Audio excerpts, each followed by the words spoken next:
We be live. Hi everyone. Let Hello. us know in the live chat. Let us know in the live chat if you have our audio. Secular Rarity is saying, "Woo, the news!"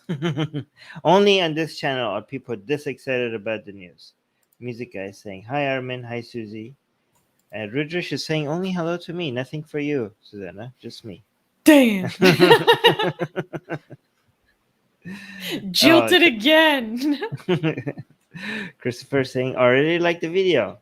Great. We didn't even have to ask. Thank you so much, Christopher. But for the rest of you, like the video. It's easy. Okay. We're here. I was going to say we have done a lot of research, but that's not true. Susie has done a lot of research. She has she has done a lot of effort gathering the news, trying to look into the details, making sure that nothing is being misreported and coming up with some analysis. So she spends a lot more time on the news than the 2 hours that we're here with you. Okay, so to support that, you all you have to do is just like the video. It doesn't cost you anything. It just takes half a second. There goes a lot of effort in trying to bring all this news to you guys, and I don't think it's too much to ask for you guys to just like the video. Okay, it feeds the algorithm. It helps our channel grow. So please do that right now. Well, I would also be remiss if I didn't say that we also have a whole news team that helps this all happen. So it's not just me, but I really appreciate it and everyone who helps us with the news. So if you would like to support our team that does a lot more than just streams online, we do a lot of stuff. Also consider supporting us on Patreon, and you can do that for as little as $1 a month. We literally wouldn't be able to do what we do without our Patreon supporters. So consider financially supporting us there, or other ways in the description. But so before we get started, I want to give a teaser for one of the last news items we're doing. It is so juicy and hilarious. Like, make sure to stay tuned. Number 9. Number 9. Okay, so guys, every week we do 10 news items. So she's like, let me actually see what's number 9. It's okay. It's fantastic. So I just wanted to give a little. I want to give a little teaser. Okay. Number 9 is gonna be good. It's so good. In general, the news today is mostly bad news, good news, ridiculous, funny news. It's mixed. Not as bad as most weeks. Okay, good. Oh, what happened? Oh, you got frozen for half a second. All right, cool. All right, so for the first news, can we actually hold on? Let me bring up the first news. Share audio, share. Can we clap for the first news? No. Nope. Well, let's just say no. No, okay. Okay. Yeah, guys, sometimes people say, like, why are you clapping? This is horrible. Sometimes our standards are, if nobody was molested or tortured, we clap.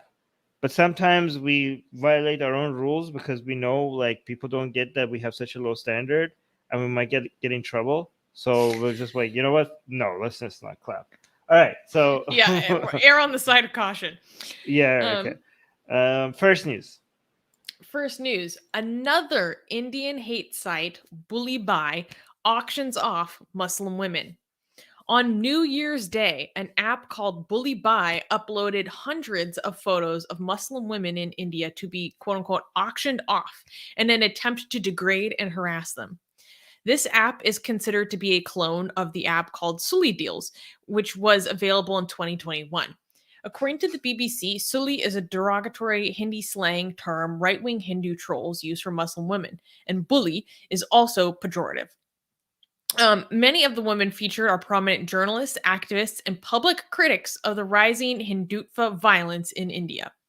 Although the Sulli Deals app was taken down last year, a week after its launch, no further steps were taken to prosecute the people behind it. On January 6th, the Mumbai police arrested 4 individuals behind Bulli Bai. All of them are between the ages of 18 to 21, and 3 of them are engineering students. So I wanted to cover this story because this has been receiving a lot of attention on the Indian news sites that I follow over the past week. And the media coverage of this is like a kind of secondary item that I want to talk about itself. But this has received a lot of outrage. So this is a site where there's so many different aspects to this I want to cover. It was featured on GitHub, and it was supposed to be where you can go and then you'll see photos of women who, like I said, are like basically Muslim women, primarily of the elite. So even like Malala was on this site to be auctioned off, where you could like bid on these different Muslim women to be your maids, basically, or to like claim ownership of the bodies of these. Yeah, it's a troll website. It's not like literally you get any of these women. It's just like a way to it's a way to disrespect them. It's a way to disrespect Muslim women. But yeah, go on. Yes. And so but there's so many different aspects to it. So the first thing I noticed is that a lot of the imagery used in this app was made in a way to frame the Sikh community. So languages that were used in the app were in Punjabi, and there were little logos that made them look like I saw one logo that looked kind of like a little Sikh dude with aviator glasses. So those two things together were like obviously trying to make it seem like this originated from Punjab or like a Sikh community. However, we now know that that is not the case. The two people who have been, well, there are 4 people who have been arrested, but there are 2 people who have been like kind of the primary suspects. And one of them is this guy who's 21 years old from Assam. And another one is an 18-year-old girl. I can't remember where she's from. But this has been receiving a lot of attention. And I think it was really interesting to see the contrast between how the Sully deals fiasco was handled, where basically after the site was pulled down, like no further steps were taken against the people who were doing this targeted harassment against these Muslim women, versus this time it was handled very swiftly. So I was talking to one of my friends from India about this, and she gave me a perspective that I thought was important because this is a little bit more local, saying that partially the difference in how these were treated was because last time with Sully deals, it was handled mostly by the Delhi police, which are infamously, notoriously controlled by the BJP. But this time, BJP, for people who don't know, is the main party in power in India, Modi's party, and they are far right ethno nationalists. Yeah. Yes. So basically, the police over there would be sympathizing with these bigots who would do something like this. So that's why they would be less harsh. But this time, sorry, I just had to clarify for people. No, thank you. That's good. This time it was handled by the Mumbai police, and things were handled extremely swiftly, which I thought was interesting. Thank you, Mumbai police. Since this has happened, there's been a lot of controversy online surrounding this. Rudresh is saying fetishization of women in certain communities is very common. Some do fetishize Muslim women. This is not that. This is attack. This is like a form of bigotry. Yes, but the computer of the 21-year-old guy who's behind this, apparently the Print India reports that he appears to be a adult video addict with a obsession with Muslim women who are older than him, based on the videos found on his computer. What the hell? Okay, so what's the motivation here? Why are these people doing this? Like, so this is like and why are they trying to frame the Sikhs? So this is like a Hindu, Muslim, Sikh community Mexican standoff. Such like, what is this? I don't like. This is No, so between like. this didn't come from Punjab. This had nothing to do with the Sikh I community. know, This I is know. someone who Like is a it. Hindu supremacist Oh trying my to god. I frame no a no no no. community. Sorry, that's what I said. So this is a Hindu. There's a Hindu supremacist trying to frame the Sikhs, making it seem like it was them who were attacking the Muslims. That's what I said. Yeah. So I Mhm. wasn't. I didn't say that the Sikhs were involved. But why were they, do we know why they were trying to do this? So I read a really interesting investigative journalist piece about the main guy who's been accused of this, who's been arrested. His name is Niraj Bishnoi, and since then he's actually been suspended by his university because of this and expelled. But so they did a deep dive into what they found of some of his online presence, and they found all these posts from him on Quora, which is like a question and answer site, for those who don't know, from when he was like between the ages of 16 to 18. And even that far back, which is like 2017, he was answering all these posts, and you could tell that he firmly believed in Hindu supremacy back then. Mm-hmm. So this isn't something new to him. We don't know about his motivations so much as he is a Hindu supremacist, and that he I saw some reports saying that there is some evidence to say that he is was involved in the original Sully deals, although they're not Oh, sure to what extent. somebody predicted that we're going to get spammed by Hindu nationalists for going for reporting this story, and this person just did like 1, 2, 3, 4, 5, 6, 7, 8, 9, 10 A's before I blocked them in the live chat. So guys, You're you not guys even do need to. commenting on the username, Armin, which is Oh, oh my God! I just noticed the username. Jesus Christ! which is a call for genocide against Oh Muslims. my God! I don't even know if I should have highlighted that. Jesus Christ! But guys, you can see like when we're telling you the truth, like the stories that are happening, you can see that we're getting attacked, and there are so many people that there are a lot of Hindu supremacists who like guys, we have been doing this for a decade, and the amount of aggression and attack and trolling and intimidation that comes from the Hindu supremacists has never we've never experienced anything like that from any other community. It's like insane, right? And somebody was predicting like, yeah, like we're gonna have while we're reporting, like this is like the truth, like this is what's happening, and people get butthurt for us just telling you what's happening, and they want to come here and just they're trying to remove us on Facebook, on Twitter. I mean, they have been successfully removing us Twitter. They're trying to like attack the live chat, and they keep trying to give us strike on YouTube. So please, like we have this to deal with while just we're just discussing with the rest of you what's just happening, right? So please, please share our videos or give a like or leave a comment. That really helps the algorithm. Okay, so thank you for for anybody who's liking the video. But yeah, go on. Sorry, Sus. Yeah, well, and more background on the people behind this. So this guy, Niraj, so he seems to kind of be a typical profile of someone who's very antisocial.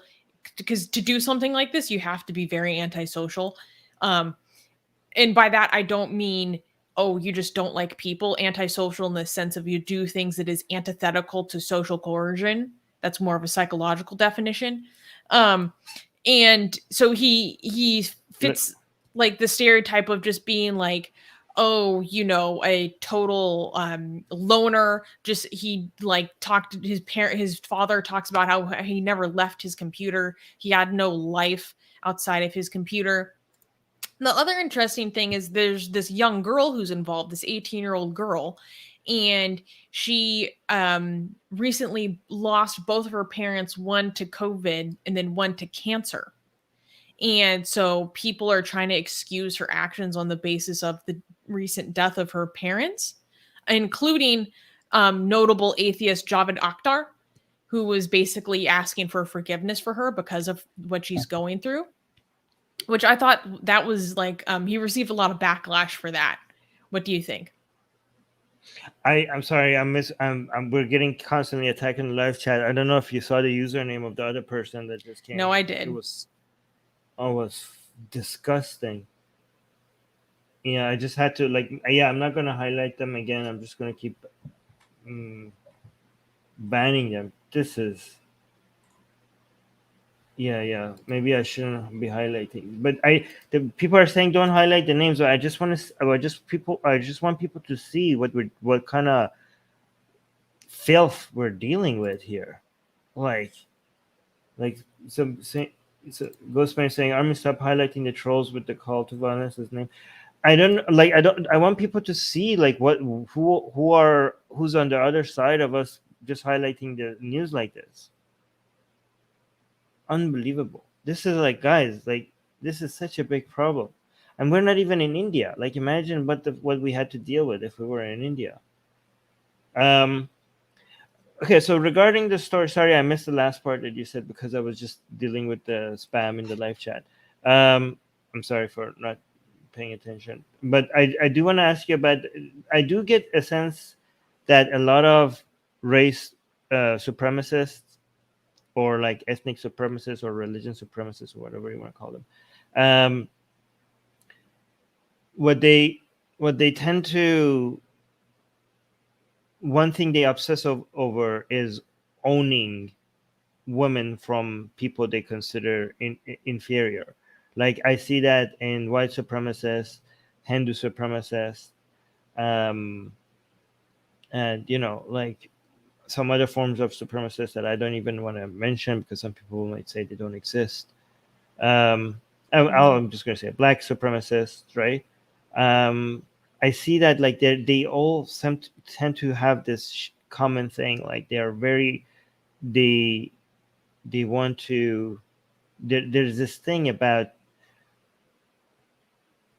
um, putting the woman from the inferior races, ethnicities, or communities, putting them in their place, owning them, as sexually using them in ways that they're not okay with.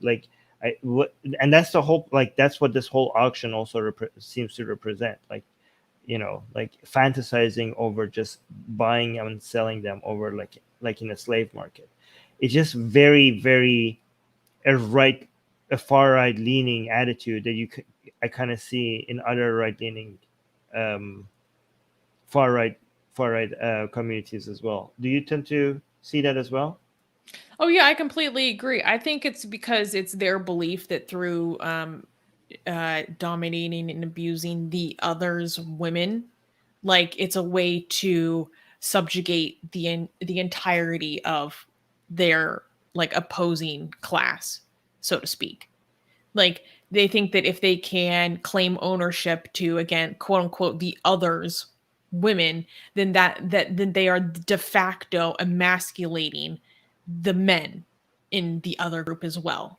Because in their view, like, what kind of men would allow this to happen to their own women? Only weak men who can be dominated would allow such a thing to happen. I think and it's also a way of taking away their possession, so to speak. It's like, oh, we're going to steal your own possessions from you. We're going to steal your own women's from you. Um, and it's also a way to um, spread your own genes.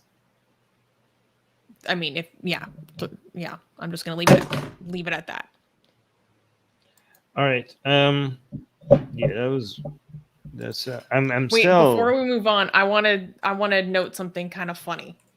Um, so what was funny was I saw a lot of Hindutva people online praising this guy and saying, "Oh, he's a hero," and all this stuff. However, um, the so their hero is a man who, according to the police, whenever they try to whenever the interrogation reaches a certain point, he pisses himself. And this has happened Yes, 3 to 4 times, to the point I heard of that them in live asking. chat. I saw Huh? that in the live chat. I saw that in the live chat. I didn't think it's true. That's actually true. Like he's been That- pissing himself every time he's been questioned. yes, to the point that the Honest, police had to see if he had a medical condition, and he doesn't. every time he gets questioned, he's pissing himself. Honestly, like I can't feel sympathy for this guy. Like this is, you know what? You deserve everything you're getting. What is this tweet?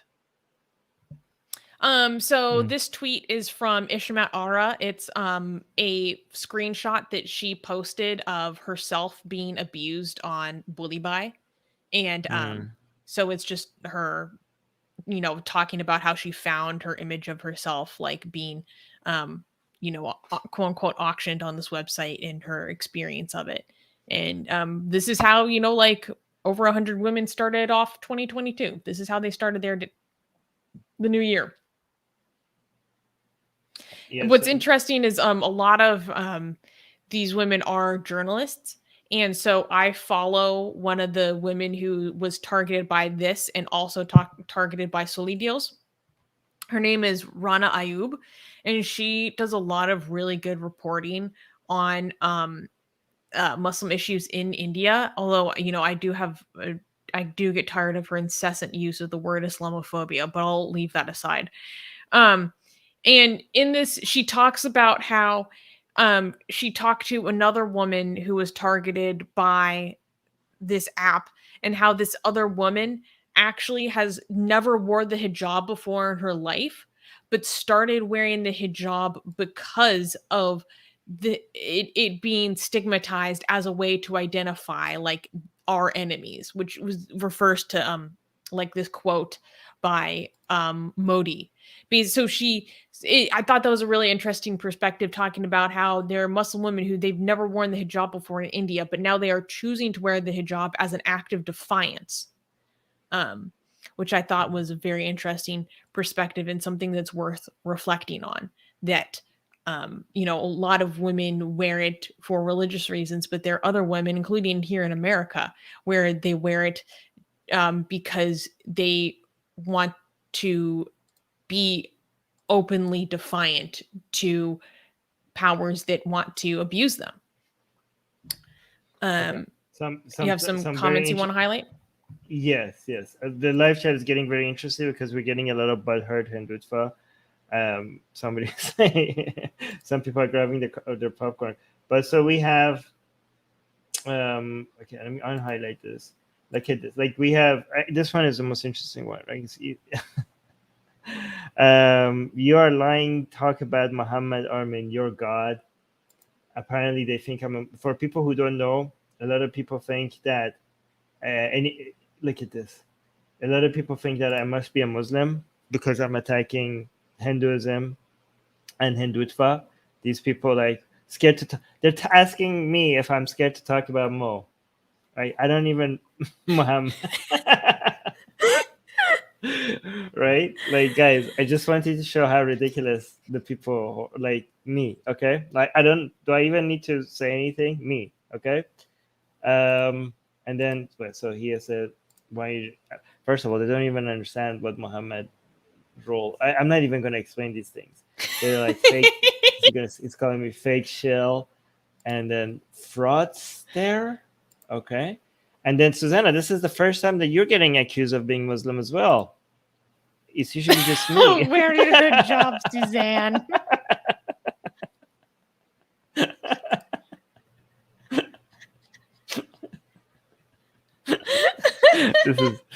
This is beautiful. This is beautiful. You guys, I Oh don't even my need to make I don't god. even need to make fun of Hindutva seriously. I just need to highlight them. I just need to highlight them. Oh my gosh. Um They're telling me to cover up. if like look at it, if you're Mo, like they think like they're offending us by attacking Muhammad. Is Oh. this better? Is this better? Oh my god. Oh my god. God, Hindutva is ridiculous. Why did we ever go after any other community? I never knew going after Hindutva was this much fun. I'm gonna dedicate the next couple of decades to this. All right. Take away your reputation. All right, now okay. All right, people don't know that reference. Not I take away your reputation. People don't know that reference. Okay, it's okay. Let's move on. Okay. Okay. Let's move on. Can we clap for the next news? Wait. The next news we're going after Islam, but I don't know what this Hindutva. I don't know what this Hindutva is gonna do. Like his head might explode. Yeah, I think he's gonna think we're doing taqiyya or something like that, right? Oh no! Oh wow! He's like, look at this. I'm reporting this. You will go delete it. Okay, you do that. Wait, hold on. Okay, let's move. All right, can we clap for the next news? Oh no, we can't. It's a minute. Why not? I mean, it's like, we can. It's kind of silly. Yeah, okay, we can. Next news. Taliban orders the beheading of mannequins. On January 2nd, Aziz Rahman, the head of the Ministry for Virtue and the Prevention of Vice in the city of Herat, ordered all shopkeepers to cut off the heads of mannequins as idolatry is considered haram in Sharia law. The initial plan was to remove the mannequins altogether, but many shopkeepers complained that such actions would damage their businesses. Ultimately, it was decided to keep the mannequins, but get rid of their heads. Business owner Abdul Wadud Faizzada stated that the mannequins cost somewhere between $70 to $100. He thought that covering the heads would have been a better solution rather than cutting them off. The ministry countered such an idea by stating, quote, if they just cover the heads or hide the entire mannequin, the angel of Allah will not enter their shop or house and bless them. Well, I think they're missing the point. They're accusing these mannequins of causing shirk, not degeneracy. You know what I mean? Like the hijab is not going to. So I think this is why you need somebody that knows their Islam to figure out why they're beheading them, right? They're not saying like, so people are saying, why are you beheading them? Just cover them up. They're like, no. We're not saying that you're going to get horny by looking at mannequins. That's not they what did say that too, actually. Okay, they did. They did talk about temptation, but it was mainly the idolatry. The idolatry is so for them, the idolatry is a bigger problem than you getting horny with mannequins, right? So people are like, why don't you just cover them up? Because the fact that this is a human figure could cause shirk. Like it could, they think that people might just all of a sudden start worshiping the mannequins. That's so crazy. That's so crazy. That's so crazy. So yeah, if you cover them up, they're still a human figure, and a human figure in the form of a statue could act like an idol. So, oh wow, we're getting spammed again. Let me block this person. Oh, I'm not even going to highlight this one. Wow, actually, should I highlight this name? No. For people to see. Guys, the usernames, these people. Anyways, I'm not going to highlight. But yeah, so what was I saying? Oh yeah. No. So if you cut, at least they accepted to keep the mannequins. They were like, we're getting rid of the mannequins, and the shopkeepers complained. This is the difference between Taliban today and Taliban 20 years ago. Taliban 20 years ago would be like, not only we're gonna get rid of the mannequins, we're gonna also physically punish you for having it, right? Taliban today is like, we're just gonna behead your mannequins. So it's progress. I guess I don't know.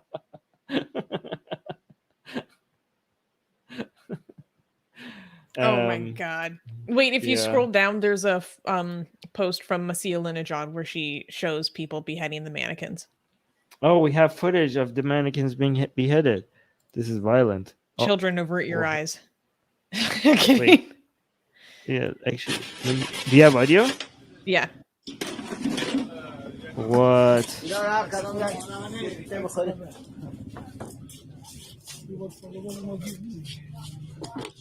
The idea of it being an idolatry problem is so crazy to me, because it's supposed to be, so shirk is holding a partner to God.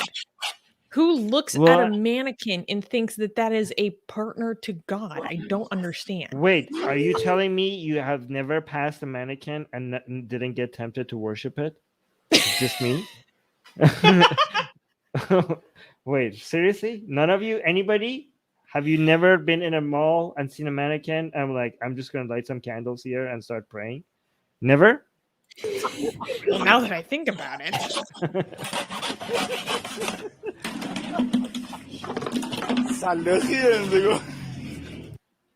so crazy. They're laughing at their own. Yeah. All right. I mean, technically, it's not like you have. Okay, so the way it works is not like you have to argue that it could cause an act of worship. What you understand is that in Islam, so it's okay. So let me try to tell you how their mind is working or not working. To be. It's not like they're being consequentialist and like trying to morally determine whether mannequins could potentially lead to somebody worshiping them. It's not like they're not doing that calculation. What they're doing is that they are saying that human figures are haram in Islam. Okay, they're not doing the A could cause B could cause C calculation. And then if you go look into tafsir, and if you go look into the four Islamic schools of thought, or if you go look into the reason why human figure or like a depiction of a human body is haram in Islam, then you will see that the reason is that it could cause shirk or finding partners to God or idol worshiping, whatever. These are all the same thing, right? So they're not like we're doing this to prevent idol worship. They're thinking we're doing this because having a human figure in Islam is haram. The argument for why it's haram has been made hundreds of years before. Like, you know what I mean? They're not, they're just following through what is haram. So I think that would makes a little bit more sense. I mean, none of this makes any sense, but I just want you to understand what the thought process is. Does that make more sense? Yes. Yeah. I mean, to someone who's not familiar, which are like, where are they even coming from? And just one point of clarification, based on the reporting that I've seen, this might be specific to the city or province of Herat. Based on the research I was doing today, it doesn't seem like this is across Afghanistan. I think this is the Ministry of Propagation of Virtue and the Prevention of Vice is across Afghanistan, but I think this might be like a local branch of the ministry that just did it for that province. I wanted to like be clear because I do think it is important to be specific when talking about these actions that Taliban takes, especially because there is no one Taliban, right? They're very different across provinces, and also like the Doha group versus Kandahar, like, or just some random, Taliban soldier. There's less of a unified message than we like to think. Yeah, but some things about them is unified. Something. Sometimes it's not. But also something else we have to understand is that this is what Taliban knows how to do. Like, they don't know how to run a country. Like right now, they have a problem of not having a war. They're having an identity crisis because they're not fighting anybody, right? Like that's what they're good at. So they're like they need this. They need to go behead mannequins because they're like, what else? Like managing economy and like doing stuff that requires any form of skills like trade, bureaucracy, anything. Like we cut mannequin heads. That's like if we can't shoot anybody, this is what we do. Yeah, I saw a news item that came out today that they have just banned women from bathhouses, but it's not just any bathhouse. It's like an ancient local form of bathhouse called the Hanam, which is for many people across Afghanistan the only way in which they can get warm water because they don't have the funds or the means to warm water themselves. So for a lot of people, it's the only way that they can take a warm bath. And they just banned women. Again, I think it was maybe just in Herat or maybe it was across the country. I'm not sure. but they banned women from these bathhouses. And in the reporting that I was seeing on this, they were saying the same thing, where locals are now saying, why are they doing this? We're starving. Don't you have better things to deal with versus taking away from women the only way that they're able to get a warm bath in the winter? Let alone for many women, it's the way in which they fulfill their religious obligation of being sanitary, of cleansing themselves after they have their period, after they have sex, all that stuff, which is a religious obligation to them. And now they're saying they just took that away from them for like no reason. Although, I mean, it was also, it was banned for women during the Taliban's first takeover. Now they're doing it again. But again, people are saying like, you have higher priorities than this, but it's easy for them to do these things. It's easier for them to take away these things than to actually govern, right? It's like, well, we can't actually manage, like a currency across the country. So we're just going to like ban things. We can do that. All right. I'm going to quickly use the restroom. You could stay with the chat, see what they're saying. I'll be right back. Okay. Let's see what people in the live chat are talking about. Guys, please remember to like this stream if you haven't already. Rudresh is saying Taliban can't run a country. They can't even operate an air force. Well, I have seen a lot of, funky, crazy videos of them, putting hammocks on helicopters. So that's pretty cool.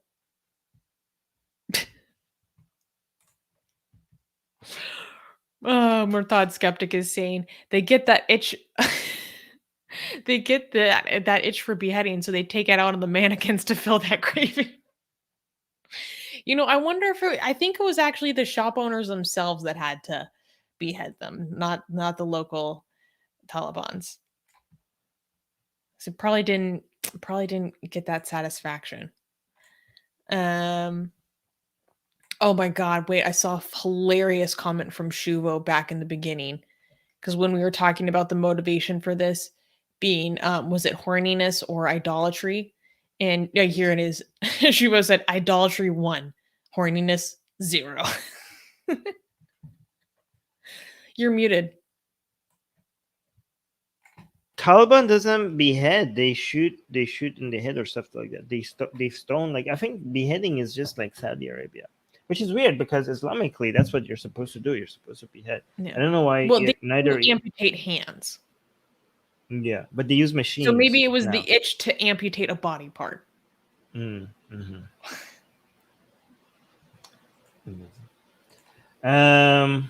Fitna has nothing on shirk. No, nothing has. Shirk is the worst thing. Shirk is the worst thing in Islam. So much so that people don't call it even a sin. They're like, it's above sin. Wait, we didn't. What? This comment from the Hindu patrol saying Taliban is your dad. We missed that. Who's your daddy?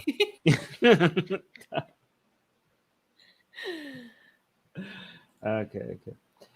All right. Let me. Oh, you highlighted that. Okay, let me remove these stars. Okay. Oh, we have another spammer. Oh, wait. Let me highlight this one. This is this person just putting a whole bunch of A's in the live chat. Just look at the username that they're using. Just look at that. By the way, thank you to Music Guy for like cleaning all the spam that is coming at us in the live chat. I really appreciate Music Guy. But look at this, guys.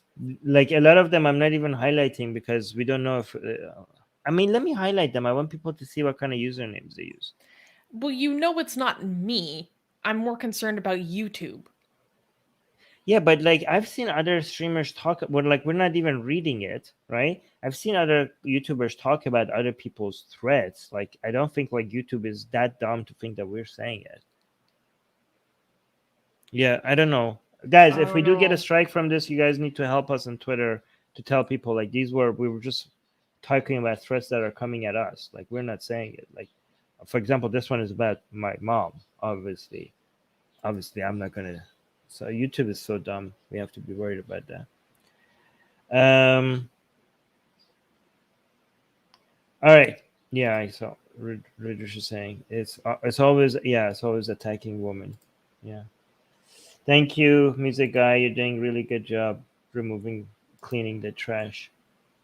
Yeah, thanks for cleaning. Another day of our mods putting in some heavy lifting. Yeah, music guy was complaining. No, it wasn't complaining. Was joking about the fact that he was like, he was so tired. He was like constantly banning these trolls in the live chat. By the way, I don't understand. Like the people who are attacking us, do they not see that they're attacking themselves by they doing like I don't understand what they think they're achieving.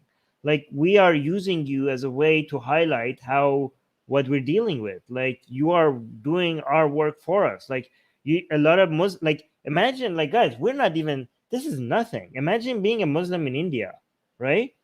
Like we are trying to tell people that Muslims in India are having a very hard time having to deal with all this bigotry, and people don't believe us, and we're not in India, and you come at us and you want to burn us alive and kill us because you're accusing us of being Muslims, and we're never going to see, that's never going to be a threat to us. Like you guys are never going to be a threat to us, but you're helping us show that if this is your attitude towards us, imagine the attitude that the same people have in India towards Muslims. So you are actually doing our work because we highlight you, and then people will take us like, oh my God, it is really that bad.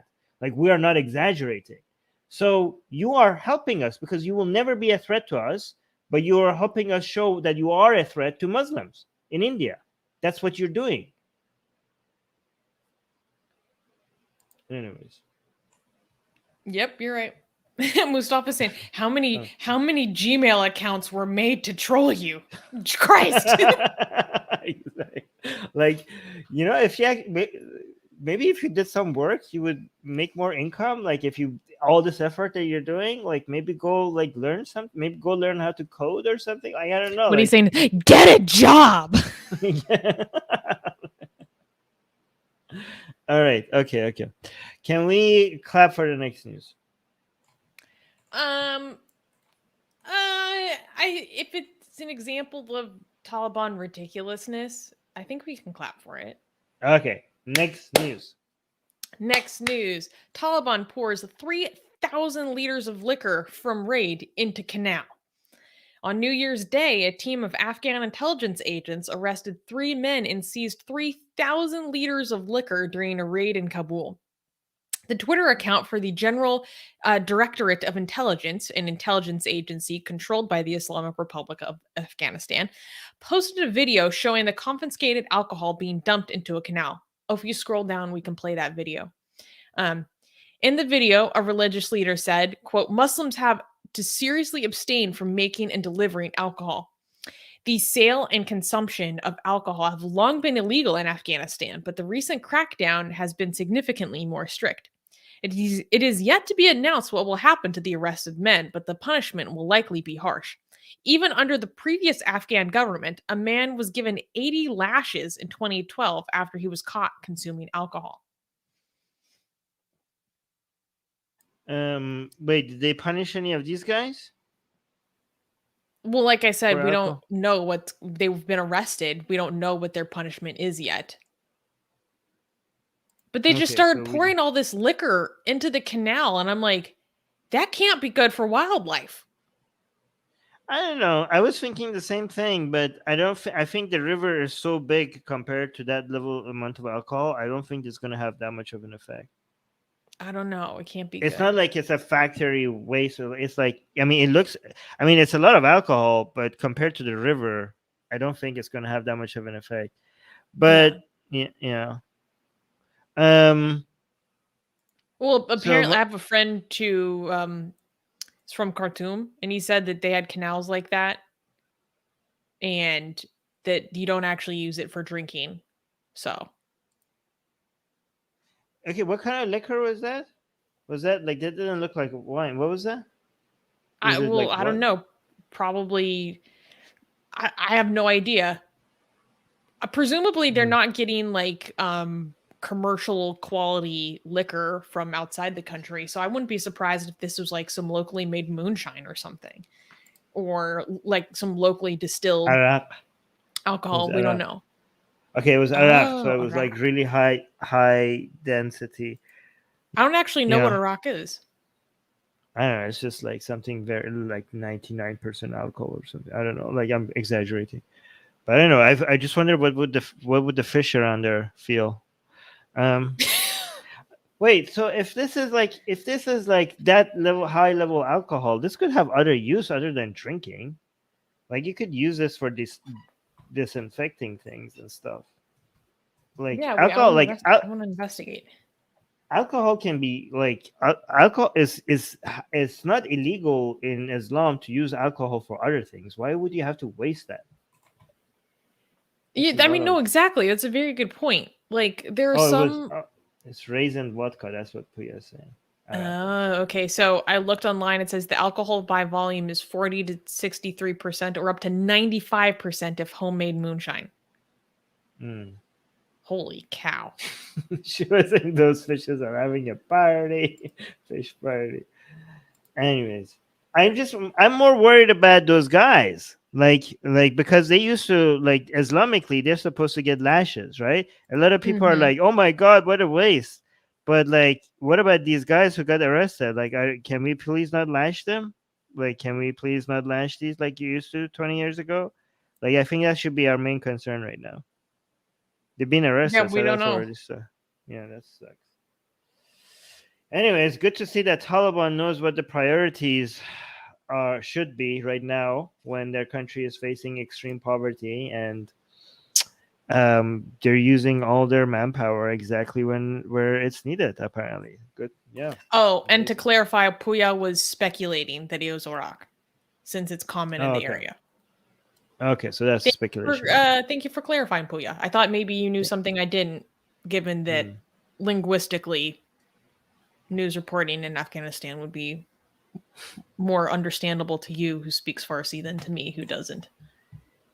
Okay, here's the thing: most Iranians have no idea what's happening in Afghanistan. Like, it's like No, but I'm yeah, saying I know that the language is very similar. So I'm saying that the access to not that all of it information would be better. depends. Different languages in Afghanistan they're True. different. Some of it, yeah. Okay. Wait, Taliban would behead who? No, they wouldn't behead somebody for alcohol. Anyways, they might get lashes. I hope they don't. I hope I hope they don't get the lashes. We'll see. Let's follow up if we hear anything if they're gonna get lashes or not. Yeah. All right. Okay, can we clap for the next Oh news? no, this next story is rough. I'm not even gonna Oh, lie. okay. Next news. Uh, next news: Hindu game at hit. Sorry. Next news: Hindu gang attacks untouchable Christian family for quote unquote converting Hindus. Um, just a heads up, guys. This story basically covers a description of torture. On December 29th, a Dalit Christian family in the state of Karnataka in India was attacked by a group of right-wing Hindu nationalists in their home under the suspicion of conducting illegal conversions. One of the family members, Akshay Kumar Karnagavni, uh, a local pastor, was organizing annual prayers with his family when 7 men allegedly entered his home and attacked them. Both Akshay and his nephew were assaulted. The perpetrators accused the female members of being professional sex workers. That's the nice way to put it. A pot of hot lentil soup was thrown at Akshay's wife, Kavita, inflicting severe burns. A cousin who was with the family had her sari ripped off while being called a sex worker. Before leaving the household, the attackers threatened to burn them to death if they tried to convert people again in the future. Recently, the Karnataka legislative body passed an anti conversion bill that mandates that all conversions must be preemptively reported to a magistrate just days prior to this attack. At this time, there's no evidence that the family has tried to convert people. So, I wanted to talk about this news because one, this is a very severe attack that happened on this family.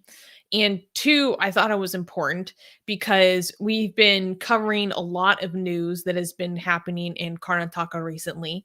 especially in light of the rising Christian violence, and also in light of the anti-conversion bill that was passed, I think, in the lower house of the assembly. And I can't remember where it is in terms of the upper house. Um, but anyways, there's been a severe spike in violence against Christians in this area. And also, I make an effort to try to talk about uh, violence on lower castes or Dalits here on this channel. Um, but well, Armin, I have one piece of commentary that I want to get in, but Armin, what is your reaction to this? So maybe we should explain the and for people who don't know that and what this anti-conversion thing is, and the fact that a lot of people, a lot of far right Hindutva people in India are now becoming very aggressive again over anything that they could see they perceive to be as a or suspect to be as an attempt to convert Hindus to Christianity or Islam. Like this is a trend, like for people who might be new here and haven't seen this, like it's becoming law that you can't convert people out of Hinduism. But the other way around, by the way, is completely cool. You know, if you want to convert people from Islam or Christianity to Hinduism, that is celebrated. But the other way around, they're making it illegal in some states. And also, it's not just the law; it's the mob that shows up as well. And what they considered as forced conversion is any suspicion, like even having, like we have examples of just people just having Bibles around. They're considered just like as a form of conversion. Christian children praying, like having a prayer during Christmas was attacked. Santa Claus was burned. Valentine's Day is considered to be a conversion tactic. Basically, any form of advertisement of Christianity or any form of like having publicly being Christian could be seen as a suspicion of conversion, which could open the door for you to be violently attacked by Hindutva mob. This is basically Hindu Sharia, like even worse, to be honest. But yeah, that's you wanted to go on, say you wanted to add something. Yeah, well, that was some of the background. So more specifics into this anti-conversion measure in Karnataka, which I think is really interesting. One thing about it is that usually when anti-conversion things are in India in different states, because there's been at least 9 to 10 other states who have passed things about regarding this before. Usually they at least try to make the appearance of it being against forced conversion, right? Which theoretically, like, we would be against too. Like, we don't like people being forcibly converted. Like, this happens to young girls in Pakistan from minority communities all the time. Like, we strongly oppose that. We talk about that. We report about that often. However, their standards for what is forced, like Armin just said, is extremely low and dubious at best. But with Karnataka, they've like basically completely dropped the illusion of it about being it forced at all. The language of many of the people pushing forward these bills is just anti-conversion. They've just dropped the forced. They're saying we just don't like conversion, period. Which is this is against the United Nations Declaration of Human Rights. Okay, which India, unless I'm out of my mind, has signed as a treaty to, right? Everyone should have the freedom to do this of their own volition, right? And so part of the things about this bill is that you have to report to a magistrate 30 days in advance of your conversion, which I think is insane. The state has no place in being made a party to your own personally held beliefs. If you don't profess this to the state in the timeline in which they dictate, you can be prosecuted. If you are found to be forcibly or just converting people in general without also giving declaration to the state 30 days in advance, then you can be prosecuted and sentenced fined and sentenced to several years in jail. But when I was thinking about the story, there are two things about this that I think are very interesting to think about. One is the violence and subjugation on Dalit, or like, it's, I don't want to say lower caste because it's outside of the caste systems. So the violence on oppressed caste people's like bodies, their communities, right? Because for a lot of lower caste people, they look outside of Hinduism to try to find a form of liberation from the violence and subjugation that they experience through the caste system. And this is why historically the majority of the Muslim community in India, like I believe 85% of it is from lower castes.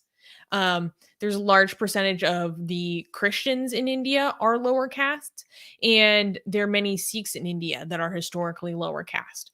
Um, and Because they converted to those religions because to get out of the oppression for being lower caste. That's why. exactly. Okay, yeah. So I view this violence on Dalit Christians as a um, another means of maintaining caste supremacy, um, and hegemony. And the other thing that I think is really interesting, and I was thinking about this as a parallel. And Armin, I want to know what you think about this. I think of this.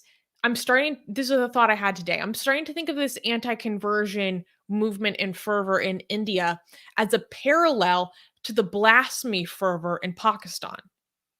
Whereas Mm. the state has now, not all states in India, but many, at least 9 to 10 states in India, have legislated forms of anti conversion bills. And now, what do we see? Less than 2 weeks after the Karnataka legislative body, pushing this forward, we see mobs taking it upon themselves because they have been validated and legitimized by the state apparatus to then take this up enforcement upon themselves. They're Very interesting emboldened by comparison. the state. Yeah. What do you think about that parallel that I thought of today? That is very interesting comparison. Yeah. It will also be more of. I mean, okay, it's not as extreme, right? Less people are being killed compared to Pakistan, right? Um, However, what is parallel is the fact that a lot of people now feel more emboldened that they could go after people who are. So what the Muslims in Pakistan are considered to be blasphemy, the some of these Hindus in India are considered to be, like, they're calling it conversion. We're anti-conversion, right? They're just going by different names, but it's the same thing. It would be more similar if the state, like, fails to punish the people who are doing the conversions in the eyes of Hindutva, and the Hindutva mob says, like, okay, this is a crime, then why are you not punishing them? And this is why we actually have to use the mob, because the state itself is not following through with executing these laws. That would make it very, very similar to the mob mentality in Pakistan. But again, this is another example of why India is, like, in their hatred against Pakistan, they are increasing their speed in becoming more like Pakistan. Uh, you know, um, yeah. I mean, liberal Hindu. Like, this is why I keep trying to say, like, many Hindus, not all. Like, many doesn't mean majority. Of course, this is not the majority of Hindus in India. If it was, it would be the end of India right now. Like, obviously, what we represent. This is like we like this has, even if it gets up to 5% of India, it would be horrible. Like, if it gets up to 5%, you have to understand that this level of insane radicalism, if it ever gets, like, it would do a lot of damage at low percentages, right? You know that you have a far right problem if it gets to 1% to 2%. Like, this is a huge problem. Like, radicalism is growing in India, and every time we say that, people think that we're suggesting that most Hindus act like this. We never suggested that. Yeah. Oh, the Also, somebody one said. piece of good news is that the police have booked 7 of the alleged attackers under the Prevention of Atrocities Against Scheduled Castes and Scheduled Tribes Act of the Indian Penal Code, and they've been booked under a lot of other sections of the Indian law, so that's been good. I do appreciate that the Indian Penal Code does have a special section of the law that is specifically to prevent atrocities against lower castes or Dalits. There was so start comments. oh, we have some good comments we should go over. Yeah. STRDST is saying, I came here from a Hindu Discord server. They are spamming to report this. Well, I'm not surprised at all. We are quite used to targeted mass reporting, but thank you for letting us know. Yeah, this is why we're getting all the spam. People, guys, again, people don't like us talking about. People want everybody outside of India to think Hinduism is this peaceful, loving religion, and India is great in every way possible. And there's no issues. And every time we talk about these issues, if they want you to think we're lying. That's why they keep trying to report our videos. That's why they keep trying to spam our live chat. That's why they keep reporting our Twitter and Facebook account. So you can see like there is a targeted attack, and this is what we have to deal with, because we're talking about stories where it doesn't get discussed in non-India channels, right? So please, if you want to support us, please like the video, share the video, leave a comment, because this is what we have to deal with. Yeah, but go on. Shuvo is saying the minority Christian groups are so small in population that even if they are converting other Hindus, which I doubt, it can never affect the majority Hindu population. Absolutely ridiculous. Yes, I agree. Mm-hmm.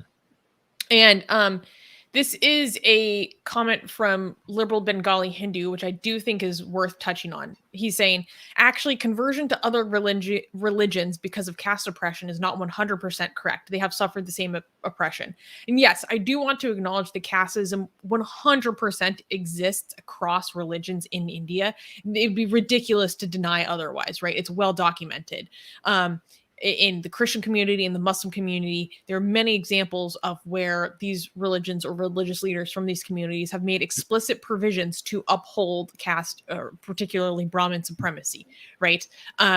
So I'm not denying that casteism exists across religions in India. I'm just talking about the fact that whether or not it exists, trying to leave Hinduism to escape caste oppression is still a motivating factor for many people, whether or not they are still going to face it in another religion.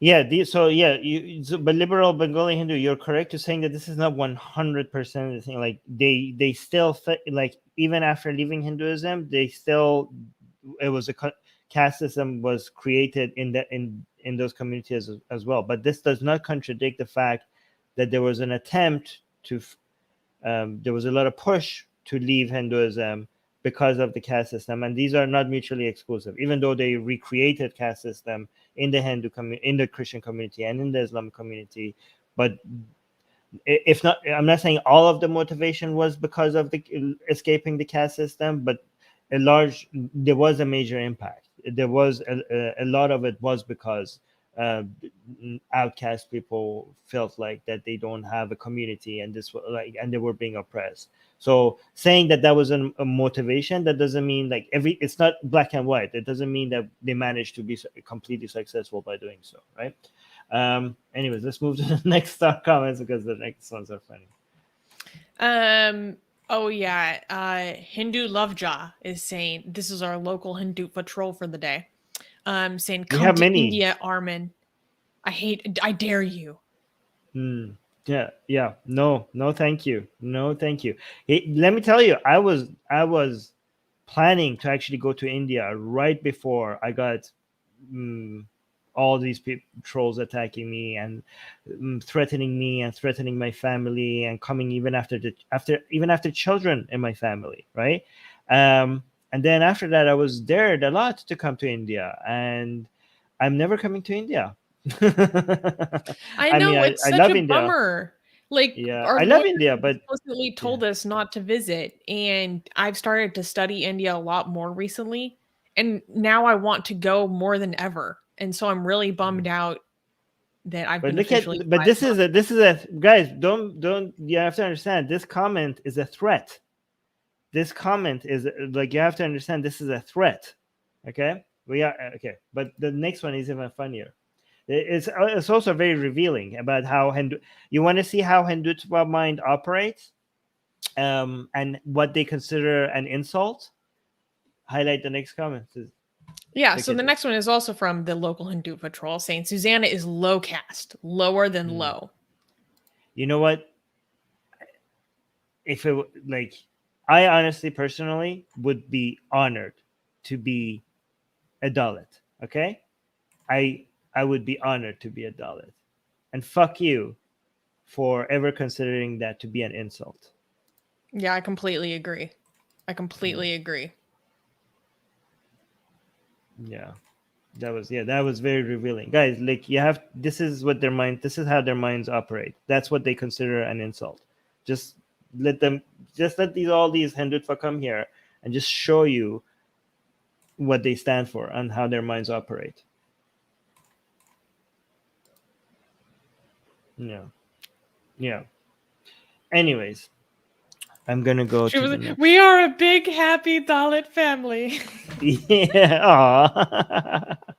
I mean, I don't want to take other people's identity, but if Yeah, they we're not all Dalit, but we do have a lot of amazing, very outspoken Dalit people in our community. yeah, I'm if very proud to yeah, have them. yeah, we're not Dalit, but if we were Dalit, we would be proud of it.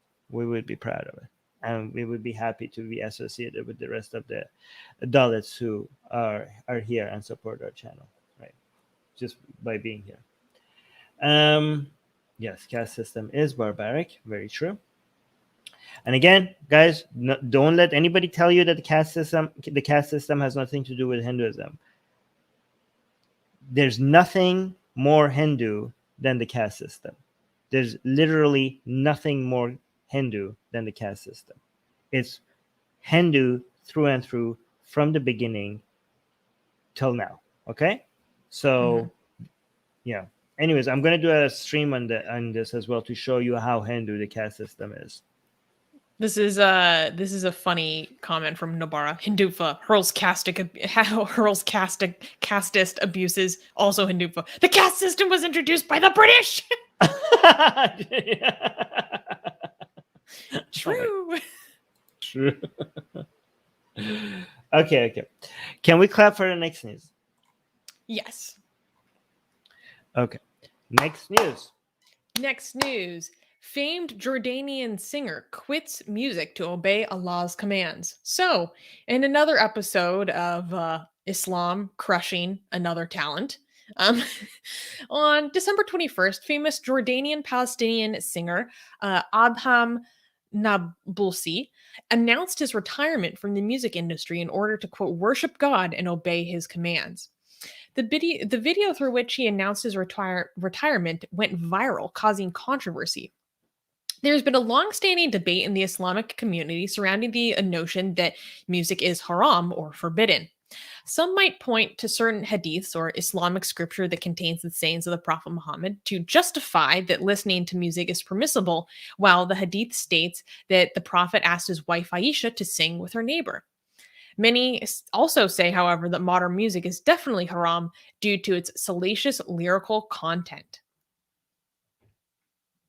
What do you think, Armin? We I need think, Mullah Armin. We need Imam Armin to give his decree. Is music haram? well, I mean, the hadith I saw specifically was talking about some string instrument that was like the sound that was the devil was responsible for. So some people are saying maybe if you don't have any string instrument, that's fine. I mean, I don't know if the hadith that they're using is it Sahih hadith, or is it Zaif hadith? That depends. Like, I don't know the authentic, like how authentic it's considered those hadiths are in Islam. But if you want to make an argument against music as a whole in Islam, there are scripture that you could use in support of that, right? And then if you want to get out of it and say like Islam is not against music, there are ways to spin it, maybe, like to be like, well, this was specifically for this over here, because some people are like, oh, but this other hadith says that you can't sing and blah blah blah. But then they're being dishonest because those hadiths are zaif, and maybe the hadiths that was against the music were stronger, more sahih hadiths, right? So I haven't done a deep dive into seeing how authoritative the hadith that is against music is relative to the hadith that is like not, so I don't know. I just do know that there are, I am aware of the existence of hadith that specifically is anti-music, especially music with string instruments. But anyways, like this guy, well, I mean, what is the likelihood of this guy just not being good at his work and he's just finding a way to become socially more relevant on social media? Like, what are the chances of that?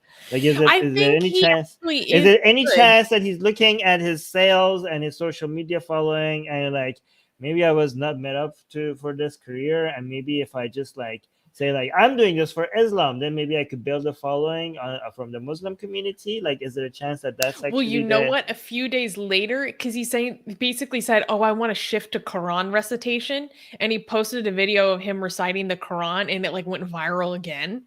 So you might be right.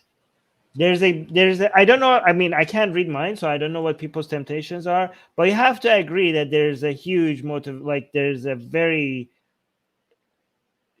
there is a demand, that there's a market for saying like, I left the fashion industry because of Islam and I'm putting on the hijab now because of like finding Allah. Like, you see other people doing that and they're like, I used to be a model and now because of Islam I'm gonna just be like not doing that. Then you see like people's social media just explode, and like, well, not the Allah Akbar kind of explode, but like they just get like so many followers. No, you just see like they're like, it works. You just become an influencer. You're like, you don't have to do music or modeling to be an influencer, right? You could be like, I did this for Allah. I found Allah, and people are like, then you 10x your social media following, and other people see that, and some people might get tempted to just follow the same, I don't know. I'm accusing this guy of something that I don't know if it's true, but I'm just saying that maybe. I mean, he did go viral for saying this, right? Like, yes. Does anybody know? Yeah. Well, it caused all this controversy. There were a lot of people saying that, this isn't the case, and they gave their own proofs, and they're saying, oh, it only has to do with things in general that make you stray from Allah. So if music is making you stray from Allah in terms of the lyrics and what the lyrics are promoting, or the way that the beat, the music will make you shake your body, like if that's making you stray, then that's not okay. But if it's not making you stray in general, then it's fine. There was a really interesting commentary from this Egyptian author speaking to Al Monitor, and so Egyptian author Khalid Montasser told Al Monitor, quote, preachers and clerics consider art in all its form as an opponent and that competes with them for the conscience and spirit of the recipient, because art and religion play on the harmony of emotion and spirit. Montasser added, quote, clerics are afraid of losing their power over the popular conscience of art, which has more tools of joy and influence than the clergy. Clerics consider artists to be their enemies because of this. I thought that was very poignant, the way that they put it. That's very true. I do hear from a lot of Iranian mullahs that if you listen to music, you are fulfilling what needs to be fulfilled with religion and spiritual like connection to God. Like, and they also say like it's going to close the door. Like, that's the shaitan's, the devil's way of basically distracting you from everything that is good. Like, they keep talking about the cons of, and they also get like, there's a lot of Islamic YouTube videos but they try to act like they're scientific about it, and we're like, oh, studies have shown that music changes the wavelengths in your brain, and this shows that Islam was right about music. Like what the, they're trying to cite research and stuff. Like, what do you mean it changed the wavelengths of my brain? Everything changes. Yeah, they don't understand. A knock on the door does that as well. Like, I don't know what you're talking about. Like, oh, changes the sound of the cleric's voice coming into your perception changes the brain, the wavelengths of your brain. They're like it changes the way your brain operates. Well, taking shit also does the same thing. Like, everything changes the way your brain operates. Like, it literally, every experience is going to change the way your brain operates. Anyways, oh, you have a way with words. Is this in English? Can we listen to his argument? I'm not actually sure. Is it in English? السلام عليكم، كيف صحتكم؟ إن شاء الله تكونوا جميعا بخير. Nope. حبيت أعملكم هذا الفيديو عشان أحكي لكم خبر سعيد جدا. That's a no. Nope, it's not. That's a no. Wait, here's some funny comments from the live chat. Ghost Bunny is saying the haram lyrics are what makes music great. I mean, WAP is such a masterpiece. For those who don't know, WAP is wet ass P word. By Megan Thee Stallion and Cardi B. I think you can say pussy, and I think YouTube is not going to be that sensitive about saying pussy. No, but I wanted to say wet ass P word. Oh, you want to pull a Ben Shapiro? Okay. Yeah, exactly. Okay. D is saying we need Shake Your Booty to comment. That's a good one. And Mustafa is saying my brother definitely aligns with the modern lyrical music argument. His Spotify is literally just classical music and dubstep. I find that interesting. So, like, as long as you don't have lyrics, it's okay. You know, another motivation is that the azan and the recitation of the Quran has to be the most beautiful thing in the world that you hear, right? Because that's a miracle of the Quran, right? And it's really hard to believe that when you listen to other music, right? So I think like it's another attempt to just destroy it, like, because people need music, right? And if you basically cut everything else, maybe the Quran recitation does start sounding beautiful because you literally have no other form of listening to something that has a melody. You know, I don't know. Anyways, I unhighlight that. Wait, this made me laugh. Mogambo was saying, wet ass panda? Hey, pandas have pussies. Bring a bucket and a mop for that wet ass panda. Pandas also get wet when they're horny. There's nothing wrong with that. Except pandas actually, they don't get horny.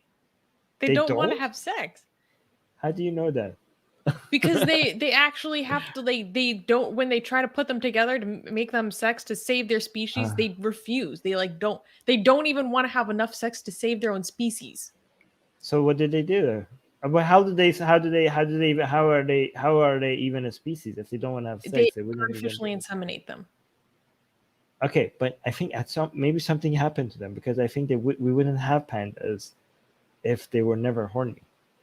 I don't know. I just know that it's a joke because they're known for being lazy.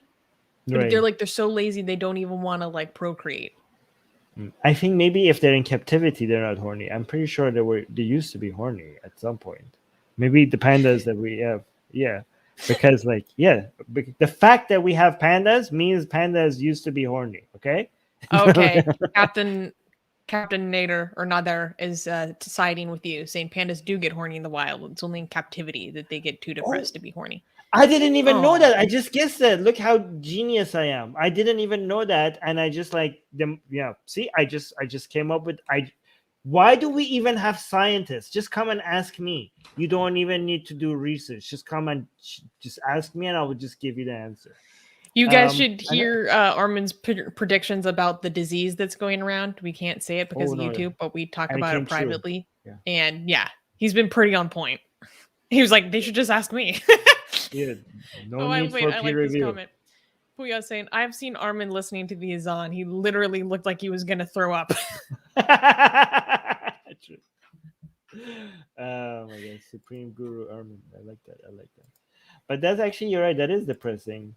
Like pandas are like, The fact that they in the wild they're horny and now they're not means that they're pretty depressed.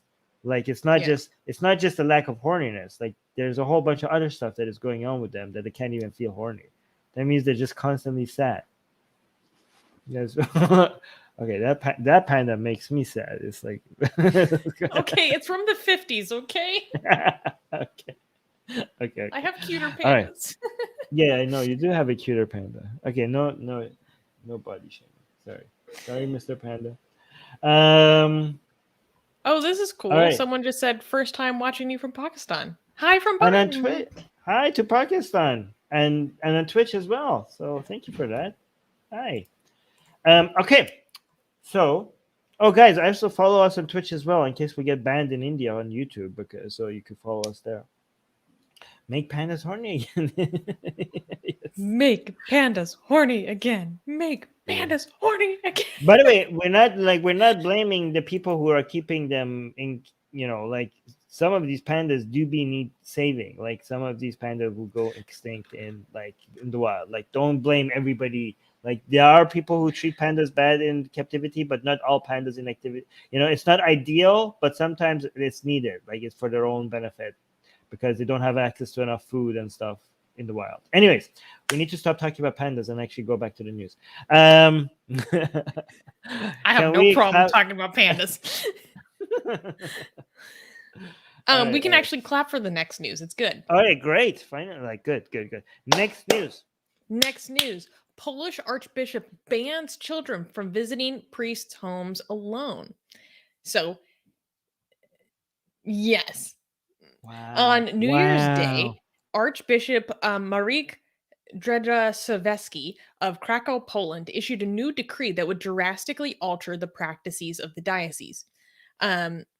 Priests and lay people working for the diocese are barred from being alone with a minor in the minor's home, in the priest's or in the church affiliate's own home, or taking them anywhere by car without the parents' permission. They are also not allowed to take photos of the minor without the permission of the parents. The decree also emphasized that any physical intimate contact is prohibited unless medically necessary or part of the church's ritual practices. A report from Poland's State Commission on Pedophilia, okay, I can't say the full word because of YouTube, but I think we all know what I mean by pedophilia. So a report from the Poland State Commission on Pedophilia from July stated that nearly 1 in 3 cases of child abuse from 2017 to 2020 involved a clergy member. The recent decision from the Archbishop the recent decision by the Archbishop could be related to this report. The churches have 60 days to affirm their familiarity with the new rules. So, this is one of those instances where oftentimes we bring good news to you guys and Armin goes, well, this is actually bad news because how did this not happen already? And usually I'm like, oh, come on, Armin. Like, we need to celebrate the positivity when we can. But this is one of those instances where I'm like, this hasn't been a thing already? Actually, I'm thinking about, I didn't expect this to happen. Like, I don't know, like the Archbishop, like, have you seen our people? I don't trust our people. Like, this is like a major admission, warning to everybody to keep your kids away from my people. Like, my people suck. Like, I don't know, like, it's pretty, like, how could you even be Catholic anymore after all of this? Like, what's the point of associating with this institution? Like, there's like, you all know that this whole thing is cursed. I mean, even the Archbishop knows that the whole thing is cursed. Like, just shut it down. Like, how about this? How about Polish Archbishop? Am I saying that wrong? Shuts down the church. This was a failed project. The Catholic faith was like, seemed a good idea at the time, but now it seems like a child molestation protection organization with a somewhat Christian branding, right? Like, we just put the cross and a Jesus, but it's mostly just a child molestation protection organization. Like, what? Just shut it down. Just shut it down. Like, I want to see one day just the Pope comes and be like, guys, as the Pope, I'm just deciding that it's not worth it. This is like too vile. This whole thing is just too vile to continue. Like I can't sleep at night and just keep on going. Just shut it down. Be Yeah. Christian in other ways. I mean, I don't endorse that. Yeah.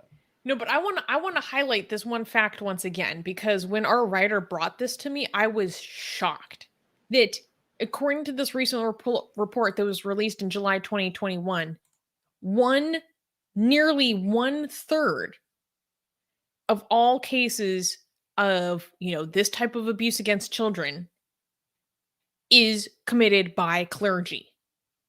That's Wow. crazy. Wow. 1 in 3.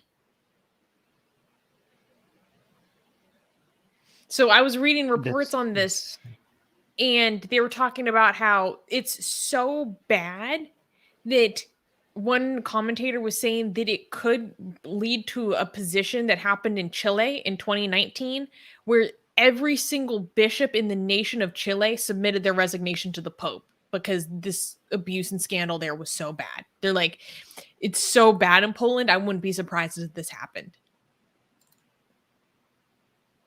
Unbelievable. But by the way, guys, we do blame Christianity for this. Like some people may be like, "Oh, these are just like these people." It has nothing to do with Christianity, and we have talked about this many times. Okay, there's nothing in the Bible that endorses this, but that doesn't mean Christianity is not responsible for it. Christianity is responsible for this, in indirect ways, because Christianity preaches that all sins are forgiven through believing in Jesus Christ, and just in the Catholic faith also just admitting just repenting will just makes it all okay. Like, who are men to judge whether you're not right with God when Jesus can just forgive all your sins, right? That's one way that Christianity, especially if you're a man of God, you think like you have a higher connection to God, like relative to other people. So of course you're gonna be able to cleanse all your sins, right? So sins are just all seen as this just same thing. Like some people lie, some people steal a candy, some people commit genocide, some people molest children. It's just all, you're just seen as a binary, we're all sinners. Like it's all the same thing, as if like it's not like it's just black and white, right? So it's just, we're all sinners, and the only way is just to get forgiveness through Jesus. Like the depth of it, the severity of the crime is not that much of an issue, right?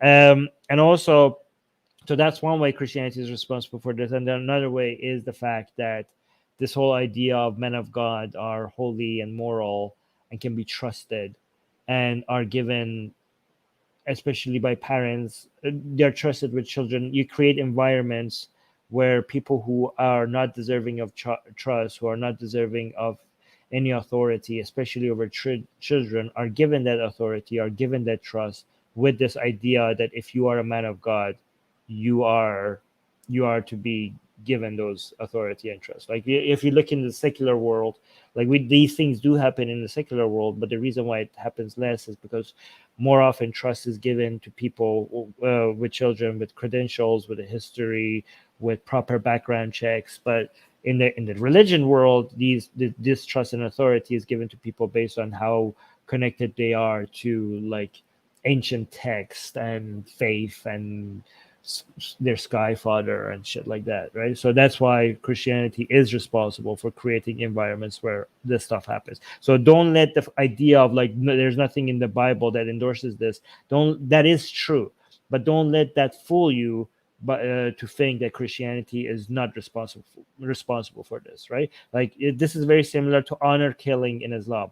Honor killing, there's nothing in Islam that promotes honor killing, but Islam is responsible for honor killing. But we discussed that in other news. But yeah, Susanna, you want to say something?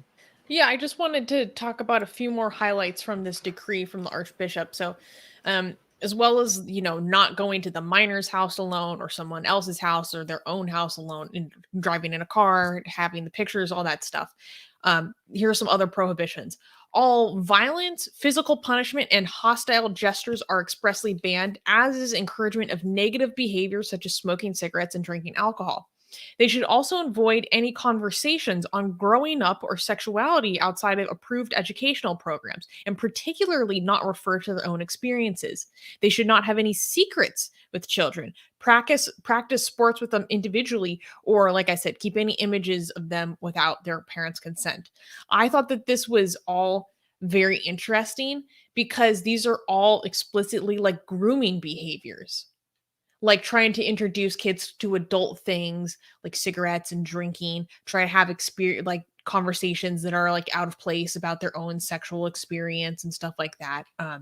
So I think that this was very holistic in many ways about these prohibitions, saying it's not enough for you to just not be with this child alone. You're not even allowed to touch them unless it's like literally for like a baptism or like a ritual. But then also this going the step further of saying you're not allowed to have like these these kinds of conversations with them, I think adds to me, it gives the appearance that this archbishop really understands what these behaviors can look like in the real world.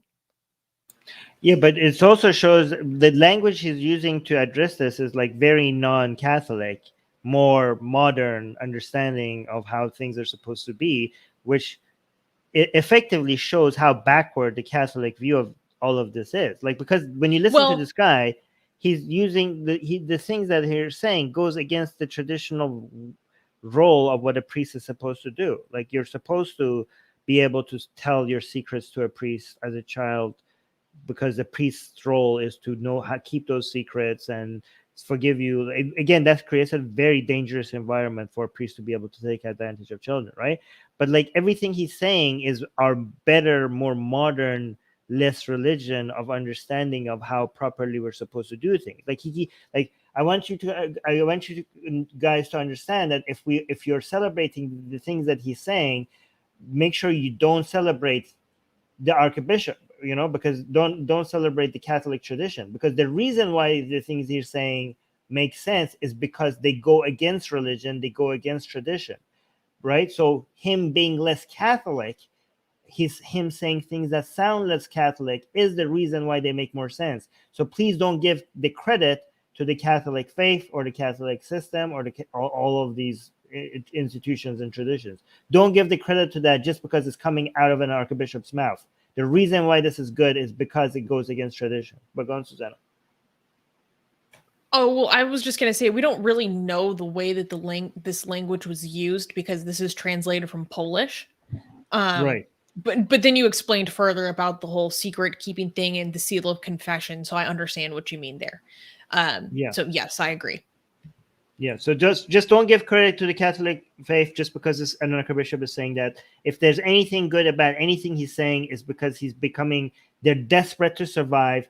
They're marketing like they look as disgusting and vile as they are, and they're being cornered, and their marketing department is not doing very well, and their branding have been thrown into the trash, and they're desperate to survive, so they're saying a few things that make sense.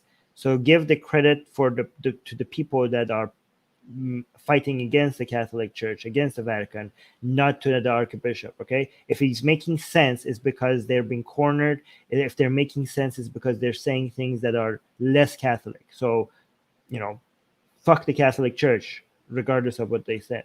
Okay. Anyways, you see if there's anything in the live chat before I highlight anything else. Murtad Skeptic was comparing what you were saying about like the survival of the ideology or survival of the meme, so to speak, saying, just like when you have progressive Muslims who are motivated by secularism rather than Islam. Yes, very similar. And secularity is saying, Armin has a damn good point. Thank you. I mean, that's all my points, but yeah, thank you. Anyways. All right. So can we clap for the next news? Yes, because no one got hurt. Nobody got hurt. Okay. Next news. Atheist bloggers told to stop criticizing religion. So this is quite a shakeup in the atheist world. What? On By who? Patheos. Patheos, a multi-faith media platform owned by BN Media, has recently made drastic changes that do not allow its non-religious channels to criticize religion. 15 bloggers left the platform at the end of 2021. Hemant Mehta of the famed Friendly Atheist blog is one of the many bloggers who left. Hemant stated, "The writing on the wall was that unless you're prepared to say nice things about religion, you need to find a new outlet." Adam Lee, writer for the Daylight Atheism blog on Patheos, stated, "Many of us felt that it would require an editorial shift to such an extent as to make our blogs unrecognizable. All the bloggers, along with their manager, Dale McGowan, have started a new platform called Only Sky, where Dale will be their new editor-in-chief. The site will launch sometime later in January 2022. I was starting to notice there's some shifts in I was subscribed to their YouTube channel, and it started very good by bringing up that religion for breakfast guy, and then I started. love him. Yeah, they had him. They were collaborating with him, and it was really good. I was learning a lot, and they all of a sudden brought a Catholic priest trying to tell you why all the bad things about the church that you think is bad is not bad. And they had this Christian woman explaining the Old Testament. Guys, if you want to see what the Old Testament, how ridiculous the Old Testament is, go look at Hemant Mehta's videos. He he breaks down the Old Testament in such a beautiful way.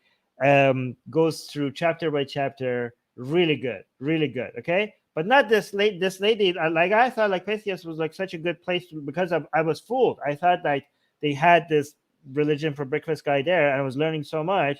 I was like, okay, I'm going to subscribe to this channel. I wonder what else I'm going to learn about religion. And they were now this lady that was going to teach about the Bible. I was like, oh, so it's kind of going to be like the Hemant Mehta, but maybe in a less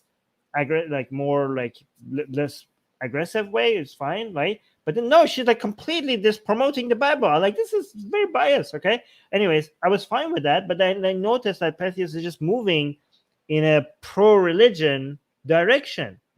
They're just advertising. It's not just not criticizing religion. They're actually making excuses for the worst things about it. They're promoting religion. I think they found apparently that's what the money is at. By the way, talking about that's where the money is at. They're being so ungrateful. Wasn't Hemant Mehta's Friendly Atheist was one of their main yes. The entire non-religious section of Patheos was one of the largest and most active sections of Patheos. And now the non-religious section of Patheos is a whole, a shell of what it used to be. Okay, so here's another quote. This was reported in Religion News Service, which was a huge deal, and because it's associated with the Associated Press, saying, quote, "Bloggers were advised they could stay at Patheos so long as they stopped writing negative or critical posts on religion or politics and instead to focus on how to live a good life within their own worldview." Unbelievable. Well, what? Okay, so why do we have... How come it's okay to promote religion on your platform and not criticize it? It is so unbelievable. This is why we need our own platforms, guys. This is why you can't trust other platforms. You just need to start building it from, platforms that you own. Okay.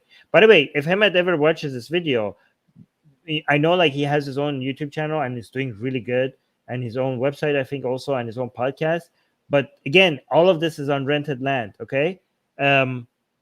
Make your own newsletter. I think he has his own newsletter. Well, right? But he has his own newsletter, but then so all of these bloggers who have left Patheos, they're starting their news site called Only Sky, which refers to Imagine by John Lennon, where instead of saying instead of there being heaven or hell, imagine there's only sky.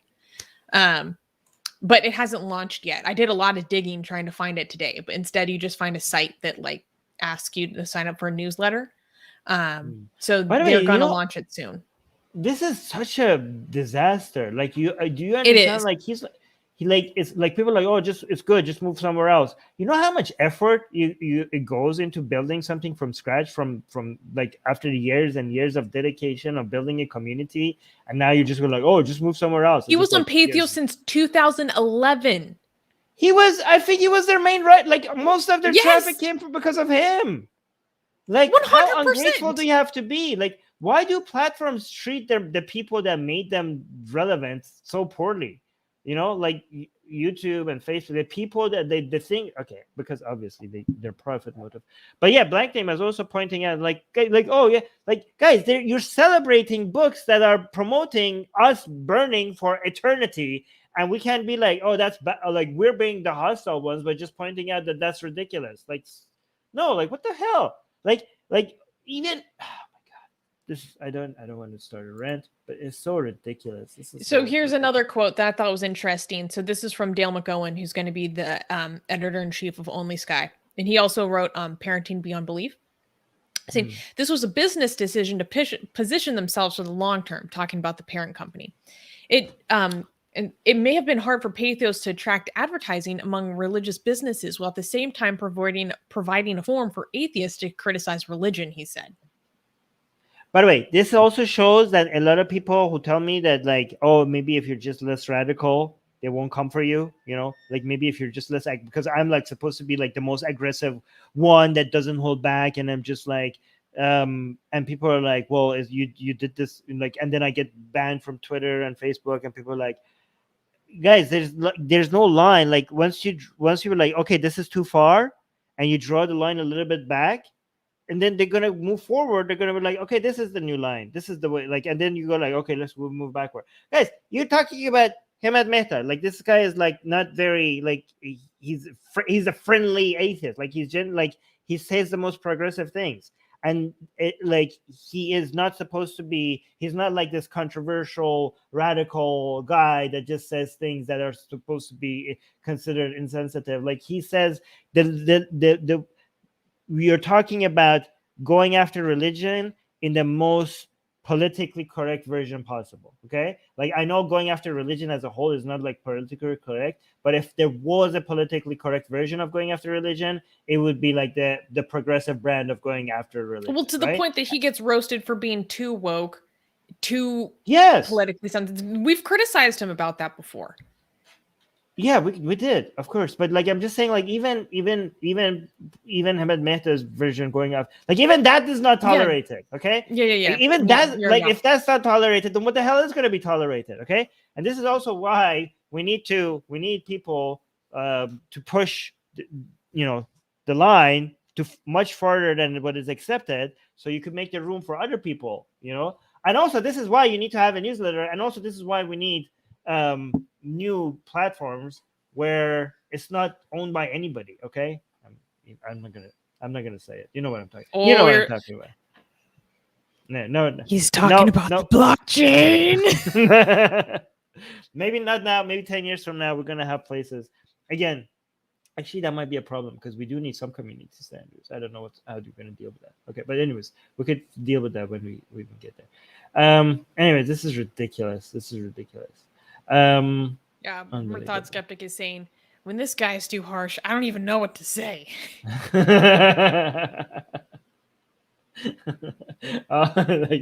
Like hey, all hail the blockchain. Web 3.0. Yeah.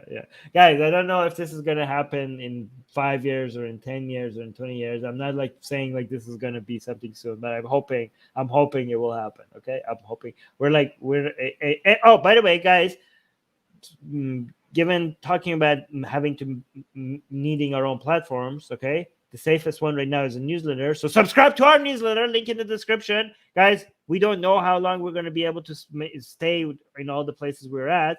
So we need to make sure that you are all on our newsletter before we get removed from YouTube, Facebook, or Twitter. Okay, so link in the description, subscribe to our newsletter, and go figure out if Hamad Mehta has a newsletter as well, and subscribe to that as well. Okay, you know one thing, maybe no. Well, I preemptively subscribed to the Only Sky newsletter because I want to see what things are like when they launch. So I'm waiting because I was going to promote it, but they haven't launched yet. I don't know if that's a good idea. Like having like now, if you build like a place where all these people are go, eventually it's going to have like a moderating team and a management team, and there's going to be internal politics. Like just build your own. Just build your own platform. Don't go like we're already on rented space when it comes to Facebook and YouTube. Like when you're building a website, build your own website. Like they are building their own website. No, but they're building like all of these for all these different Yeah, writers. like an amalgamation. I'm saying if you are actually you might need help. You might need help to be able to promote, especially for maybe smaller writers do need a platform that so to get highlighted. I don't know. I think like maybe just do your own branding. Okay, build your own YouTube channel, build your own blog, make your own podcast. If it's hard, like if you think like you're too small to be able to just rely on yourself, instead of jumping on some other like on a new platform where other people own it, maybe just go become see if you can become a guest at some other people's YouTube channel or shows. Maybe that's the better strategy. I mean, how long are you going to go on this new place before they realize that they also have some standards that doesn't apply? I don't know. Anyways, I just think it's safer. Yeah, it's contention that everyone has to deal with. It's safer if you just build your own branding, right? Anyways. Wow, a lot of people in our live chat are very excited about blockchain and Web 3.0. I love it. Should I talk about it more? You guys, because I feel like people might get like turned off if I talk about that. By the way, guys, we are on. I don't know if this social media is going to survive or not. Probably, maybe not, because of it's not that big of a deal. But we are experimenting with one social media that is on the blockchain, which is called Peaked, and link to that is in the description. And because it's Web 3.0. Again, this is not financial advice, and I don't know how long these things will survive, but you could earn money just by posting and commenting and upvoting. So, and also it's completely anti-censorship because it's on the blockchain. Anything you post cannot be removed. Okay. Wait, so we're on Peaked? I thought we were also on 3Speak, right? Okay. So Peaked is kind of like Facebook. 3Speak is like YouTube. They're both of them are on the Hive blockchain. So if you join one of them, you have also joined the other one, and everything else is on the Hive blockchain, right? That makes sense. So go check out our account on Peaked, link in the description, and if you make an account there, you are on a blockchain social media. The only, I think, blockchain social media out there that is active, the only active blockchain social media out there right now is Peaked. So as far as I know, so check it out. Link in the description. Captain Nadar is saying, everyone watching this, just press the like button. So that's a fantastic reminder, you guys. Yes, if you've been enjoying what we've been giving you so far, I spend my whole day every week. My entire Saturday is spent preparing for this show. So if you appreciate what I do, please hit like. Yeah. Oh, our Hindu patrol is back. Saying, this is your final show on my religion. Oh my God. Do you feel real tough and scary right now? Oh my God, you're so big and scary. You can't do any more. Watch. Guys, this reminds me again. This is why you have to be on our newsletter, okay? Okay, see, these are people very motivated to remove us because we're talking about Hinduism, okay? Anyways, can we clap for the next news? Yeah. Okay, Next news. Iran vows Muslims will take revenge if Trump is not put on trial. On January 3rd, Iranian President Ibrahim Raisi said that if the former U.S. President Donald Trump does not face trial for the assassination of General Qasem Soleimani, then, quote, the hand of revenge will come out of the Ummah, or meaning the Muslim nation's sleeve. Raisi demanded the formation of a fair court in which Trump and all other American officials are to be sentenced and punished. He also called for the Islamic law of retribution, which, considering that Qasem Soleimani was assassinated, I'm pretty sure by retribution that would lead to Trump's assassination. The assassination of the general occurred during a drone strike in 2020 in response to rocket attacks that killed American military service members and their Iraqi allies. During the second death anniversary of the general, thousands in Baghdad demonstrated, chanting "Death to America." Even though the U.S. coalition against ISIL was announced to cease in December, there are still 2,500 U.S. troops remaining in Iraq. The leader of the pro-Iran coalition group, Hadi al-Imari, stated, quote, "We will not accept anything less than full withdrawal as revenge for the blood of our martyrs." So this isn't exactly religion or secular related, but on this channel, really it just gave me an excuse to talk about this with Armin. It is religion related. It's Muslims will take revenge. Yeah, he's saying Muslims will take our martyrs' revenge. Okay, so it is religion related. So I don't know what you're saying. But yeah, I mean, I kind of agree with the fact that Trump should be on trial. But the idea that you're hopeful that he could be shows how fucking naive and stupid you are, right? Like the fact that you think that's going to happen. Like if he's not on trial, like, are you suggesting that there's a chance? Like, what do you for this?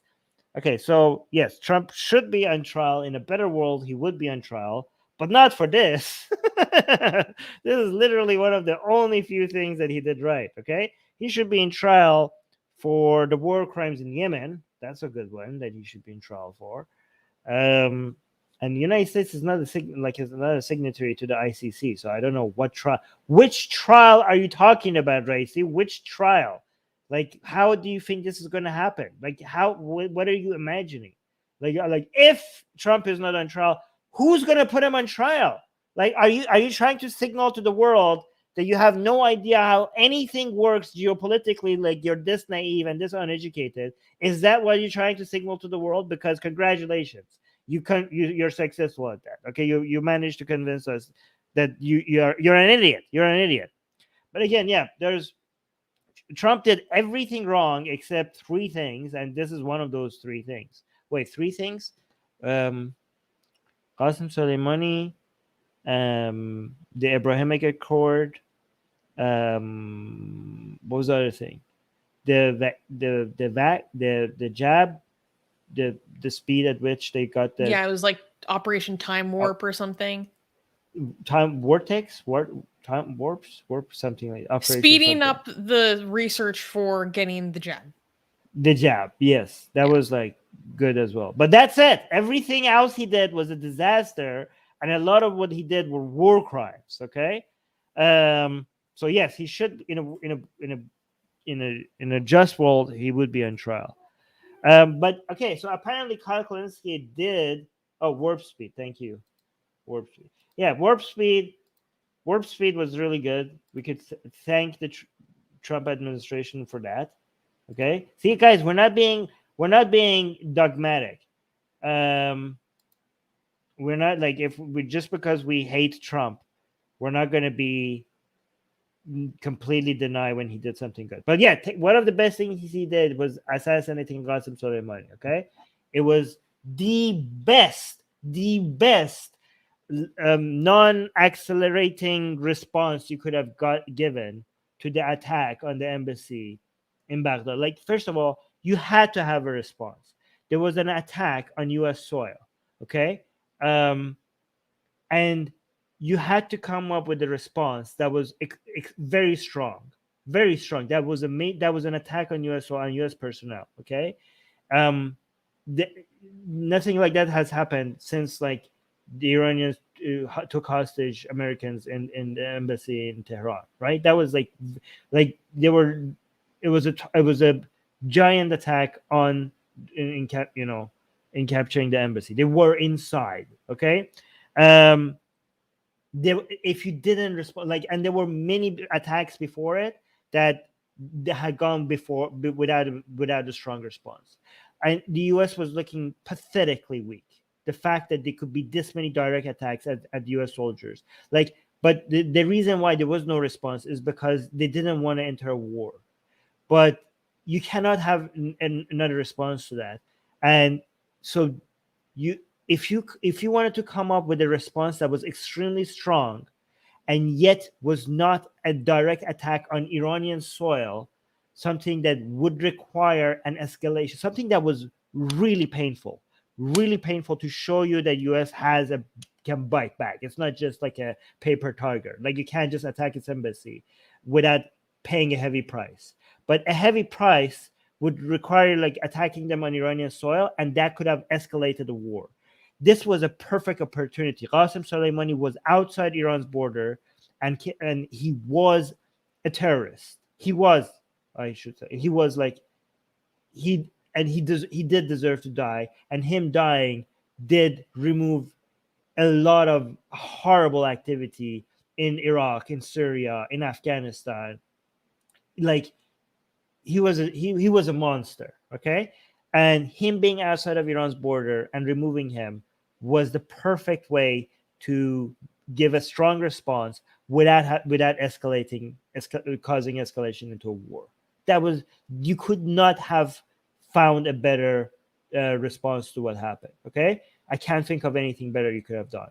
And guess what? The response was not escalation. The response was United States attacking Ain al-Assad bases, the United States base in Iraq, while warning America to remove their soldiers because they didn't want the war to escalate. So the calculations were correct. People were saying World War III, World War III. This was not a retaliation that would have made sense for Iran to cause a war. It was a perfect response. And I think they need to be congratulated for that. Yeah, but go on. You have something you want to share? Okay, so I just thought this was interesting. On the same day that Raisi gave this speech, the English newspaper, the English Israeli newspaper, the Jerusalem Post, their website was hacked, and their website was just made to show this image. Mm-hmm.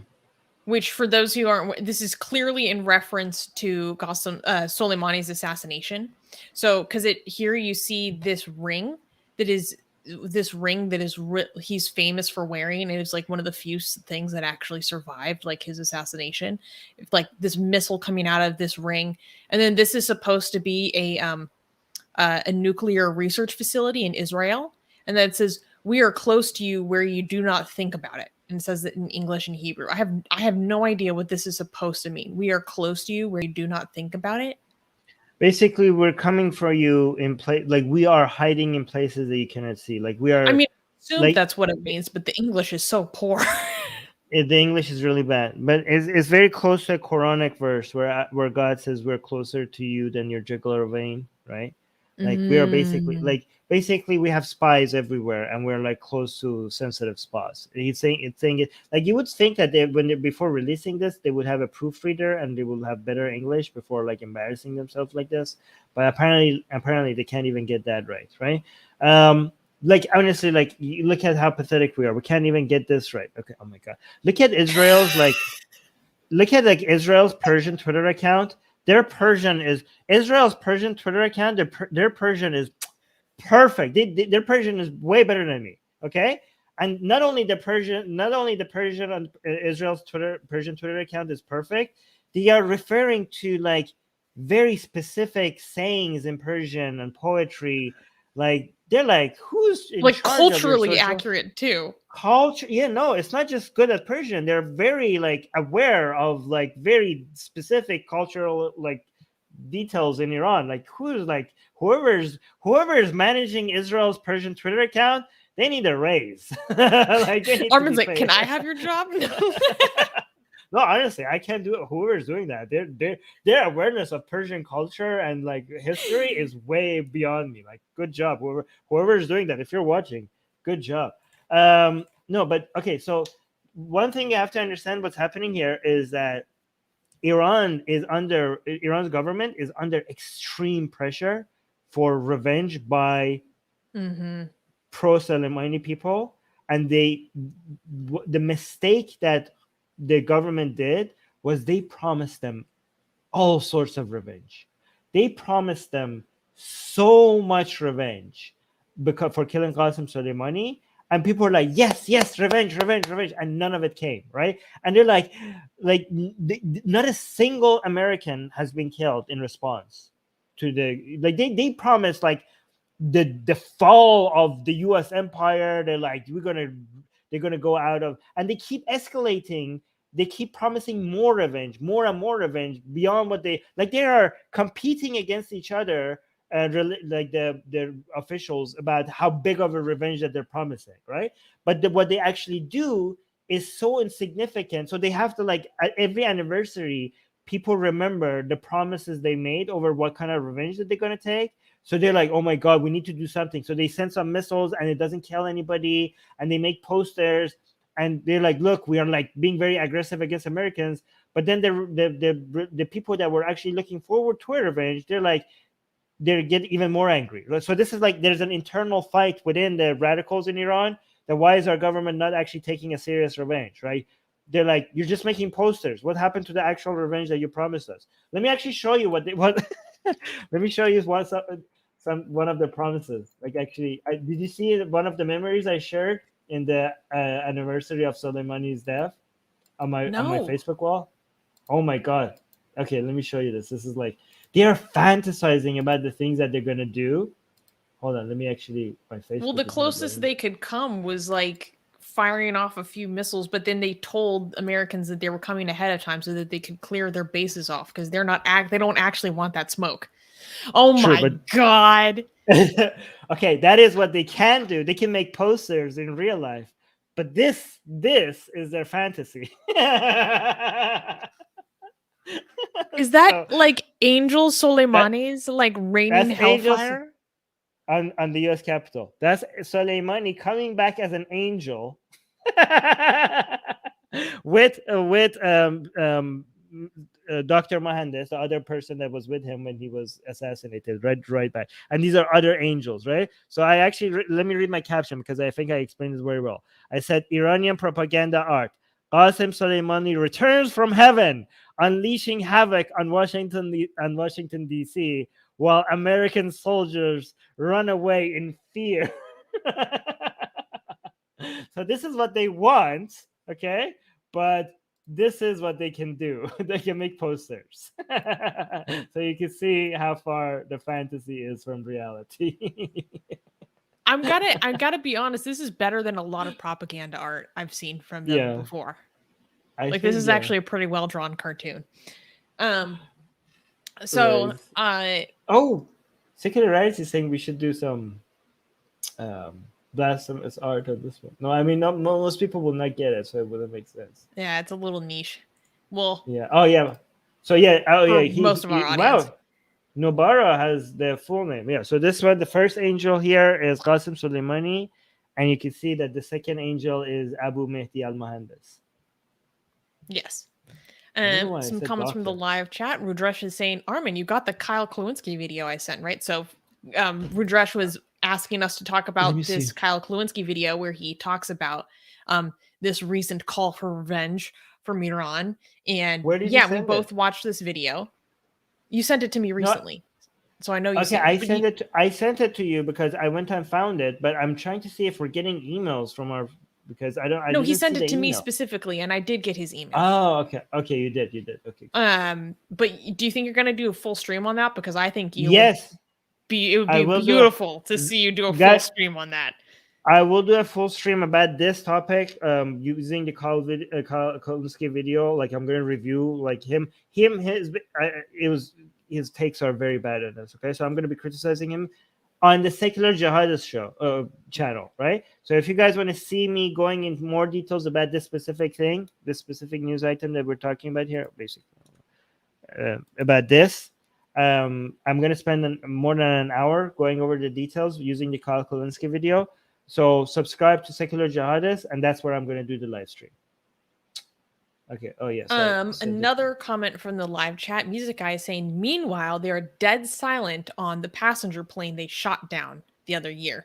So for those who don't know, and this is very important that we mention this, shortly after the assassination of Soleimani, Iranian forces shot down an international passenger plane that was flying from between Tehran and Kiev, Ukraine, and killed almost 100 civilians. I don't know how this happened, but It was they because of this somehow, Soleimani thing. well, yeah, they somehow thought that this airplane was a threat, and they killed this plane full of civilians, women, children, and there's been an utter failure from the government to actually hold themselves accountable for this. And it actually screwed up their own ability to do nationalist propaganda over the death of Soleimani, because there were massive protests, in support of Soleimani after the assassination that we saw. I remember Armin talking about, like, I've seen this many people on the street is crazy. And then they could have really ridden that wave, but so shortly afterwards, they murdered so many people, almost 200 people.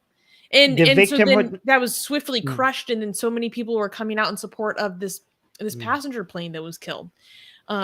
So they want to keep acting like United States killed like Qasem Soleimani, but United States doesn't kill as many Iranians as the Iranian government ever. Like, it doesn't even add up. Like, the main curse to the Iranian people is the Iranian government. They literally shoot civilians on planes out of the sky. So yeah, Rajesh is saying after the Ukrainian plane was shot, all the honeymoon period went away completely. By the way, that's a good way of putting it. Sorry, I interrupted you. You were trying to make a point. I apologize. No, but I just wanted to talk about that because the anniversary of this plane being shot down is approaching on the 11th, and there are a lot of people, including Babak of the Persian channel, the Persian Atheist Republic channel, who are doing a lot to commemorate this event and to hold the anniversary for this event, and to also raise international awareness about PS 752 being shot down, to try to hold the government accountable. And then Puya is saying Qasem Soleimani's daughter also made a speech against the U.S. while holding an iPhone. I saw this, and she was roasted online mercilessly for holding the nicest, fanciest iPhone. Yes, I'm going to cover this on the Secular Jihadist channel as well. Make sure you subscribe. I'm going to go and show you the picture and everything. That was so cringe. Anyways. People were they're like, death to America? Look at what you're holding, stupid. Yeah, like she could have used the Samsungs just to not be such a hypocrite. Like, death to America, you're while holding an iPhone. Like, just like the nicest, most expensive iPhone. Yeah, the most expensive. Yeah, the latest. Yeah, she had to have the latest. Well, she's also promoting. She's also promoting multi. Anyways, pyramid she's schemes? trying to send. No. Yeah, I'll talk about that on Secular Jihadist. Okay. Anyways, next one. Nobara is saying Iran's juggernaut in Iraq and the Levant seems to have reduced post Soleimani, right? Or is it just me? Please enlighten me. So, Armin, what do you say? Oh yeah, wait. Iran's juggernaut in Iraq and the Levant seems to have reduced. Oh my God, significantly. This has been a major blow to them. Their level of control has been so weakened, which actually shows how powerful Qasem Soleimani was when it comes to being able to maintain such a control. Like right now, even the pro-Iranian militia in Iraq, they're fighting against each other. Like Qasem Soleimani was like holding all of this in line. Like Qasem Soleimani somehow managed to get the Kurdish uprising to stop all of a sudden in Iraq. He has like the level of coordination and connections and respect that he had all over these areas, all the way from Afghanistan to the Levant. Like, it was ridiculous. Like, this is why I'm saying like that assassinating Qasem Soleimani was the best thing that they could have done, right? Like, they have with just removing one person, they have managed to save multiple different nations from the grip of the Islamic Republic of Iran. I don't know how this man did it, but like he was really good at what he did. So it was good that they took him out.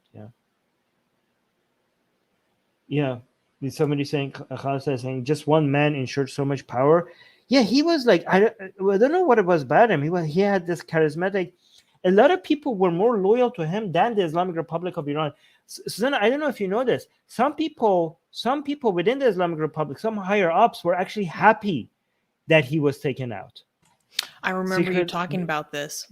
Because he was so influential and he was becoming so powerful, he was like this messiah. Like the people like looked at him as this like force, and they had so much respect for him. And he would just get people to stop fighting, and people like you had Sunnis and sometimes Christians joining because they just wanted to be fighting under this man's banner. Like he was becoming this like holy thing. But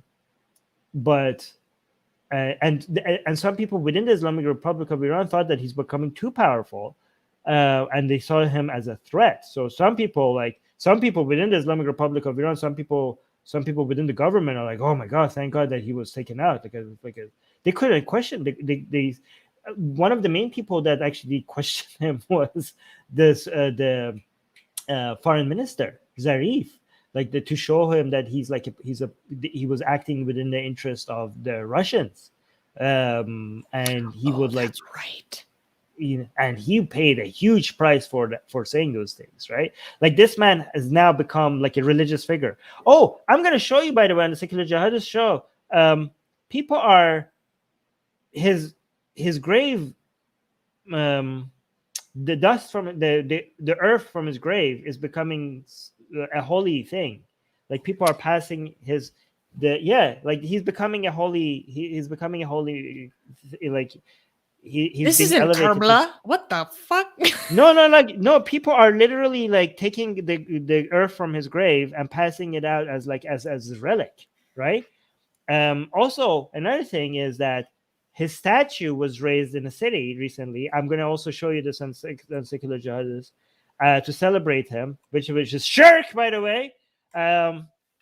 And they raised the statue in the morning, and it was burned in the afternoon by nighttime. It didn't survive one day. Iranians burned it. Okay? Iranians burned the... Yeah. And the next day, people came in protest against the people who burned it, and they were crying and they were yelling that they wish it was them that was burned instead of the statue. They're not saying that they saw the statue of Qasem Soleimani so holy. They weren't crying and saying like they wish they were died instead of Qasem Soleimani. They were saying that they wish their body was burned instead of the statue. That's what they were crying about. And they were saying every person here today wishes that it was their body that was burned instead of the statue. I can't wait for the Secular Jihadist episode. Oh my God. Yeah. Oh yeah, Puya is saying he was really good at what he did, and what he did wasn't very nice. No, he's responsible for the death of He was a child murderer. Like he was like a war criminal. Anyways, people are yelling shirk. Like you guys are proper Sunnis. I'm glad that you guys in the live chat are properly calling the shirk within the Shia. If there was Wahhabis here, they would be proud of you to see how shirky these Shias are. Yeah, we have raised a Wahhabi community here, which is I'm so proud of you guys. Oh my God.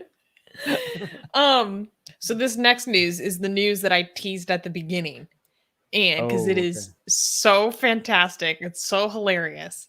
And Armin, if we want to preview the guy's actual website, I put it in the private chat if you want to go show that as well. There's nothing that we can't show on YouTube on the site. I checked beforehand. Okay, wait. So let's first show the news article, but I will have his website. This is so funny. Really? Okay. So we can. I'm assuming we can clap then. Yes. Okay. Next news. UK Muslim man resorts to billboards to, quote, be saved from an arranged marriage. On New Year's Day, Mohammed Malik, a 29-year-old British bachelor, had billboard ads put up in Birmingham, Manchester, and London in search for his soulmate. The billboards read, "Save me from an arranged marriage," with a link to Malik's website appropriately titled www.findamalikawife.com. His website starts off with a video message for him where he states that he is seeking a Muslim woman in her 20s who is striving to better her deen, meaning her faith. Malik added, "I'm open to any ethnicity, but I've got a very loud Punjabi family, so you need to keep up with the bants." When asked about his approach, he mentioned that the traditional matchmaker method was just not working out for him, so he wanted to take business into his own hands. Business is definitely booming because Malik has received over 100 offers from different women so far. I was like, we have to cover this. I love this man. This is funny. I'm very I don't know why the first thing I thought, I was feeling bad for who's the woman he's arranged to. I feel bad for her. No, he said that he's gone through traditional matchmakers, but he hasn't had an arranged marriage yet. Basically, on his website, he talks about how, like, if this doesn't work, that's what I'm going to do.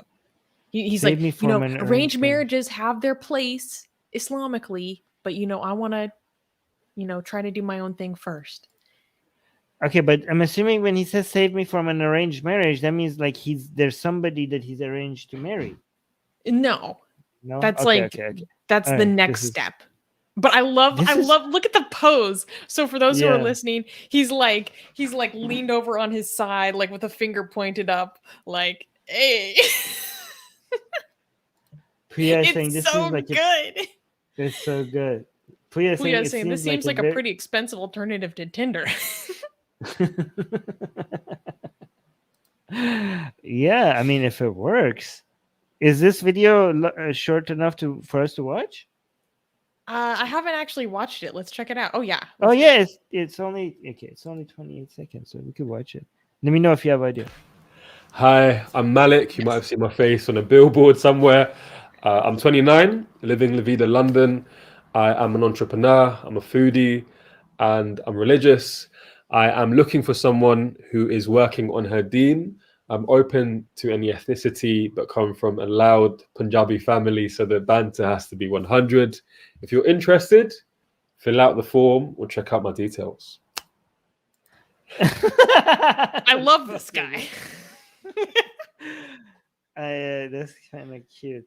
But it's so sad that that's the main priority. So for people who don't know that I'm looking for somebody that is working on her deen, that means like somebody that is working on her religion. I mean, he's probably gonna. Okay, so here's the thing: he's probably gonna find somebody very compatible, right? Because there's so many applicants now, right?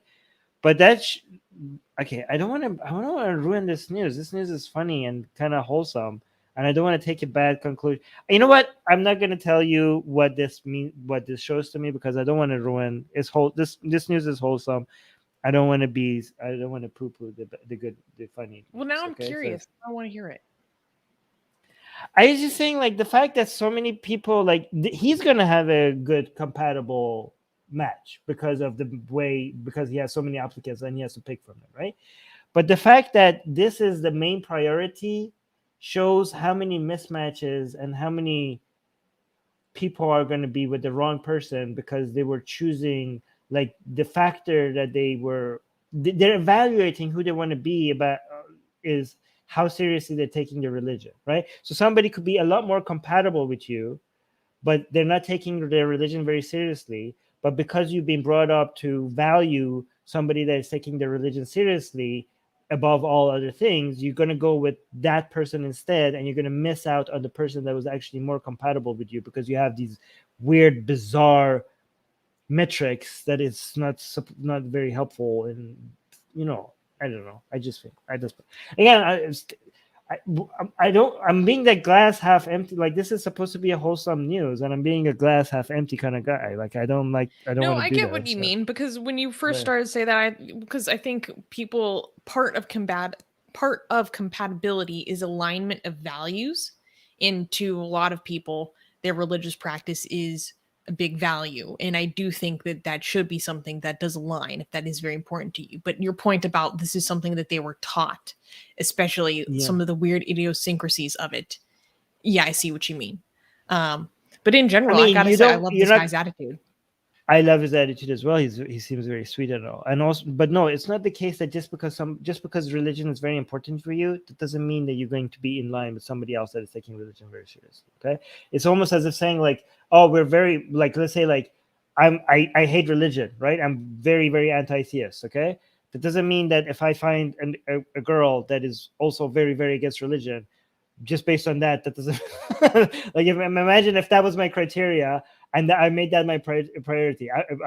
The odds would be very against me that if I find somebody like that is very against religion, we're like, oh, we're a perfect match.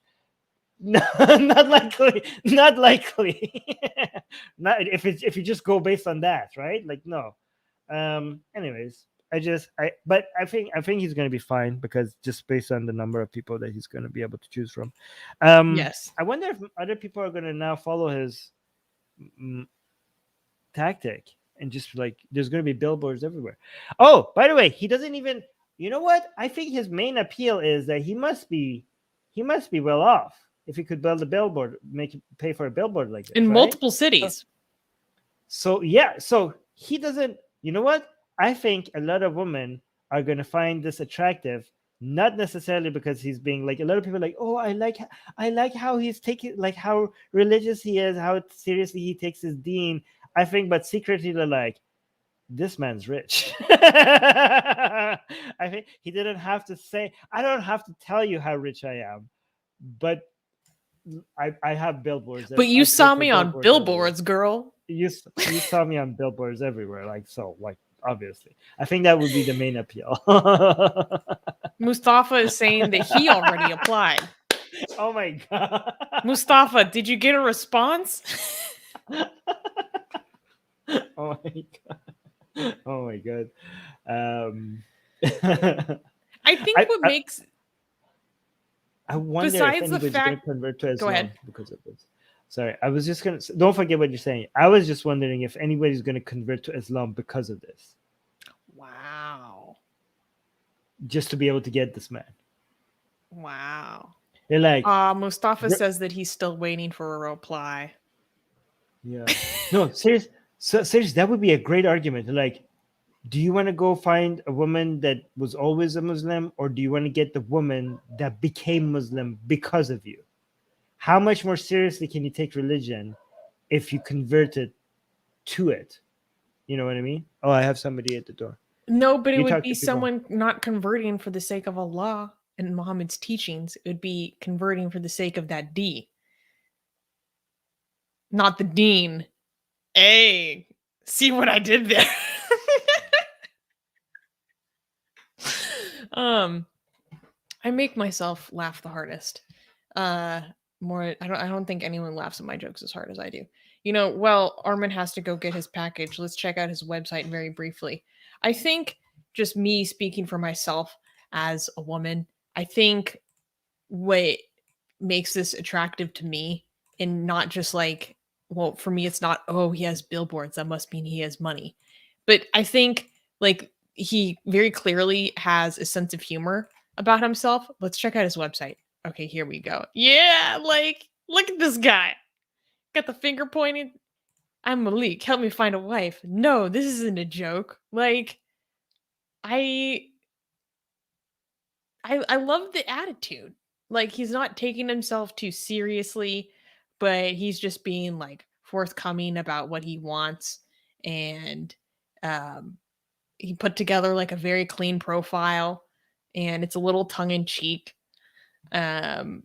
I think, is this a joke? No, I'm serious. I've been searching for a partner who will work with me to grow our love for each other and Allah. If this sounds like you, please get in touch. I don't know. I think as a woman, this kind of attitude is like very appealing to me. You know what the only problem is? What? He's Sunni, not Shia. I think you would have considered. I think Susanna would have considered reaching out if he was Shia. I'm just saying. If his heart doesn't beat for Hussein.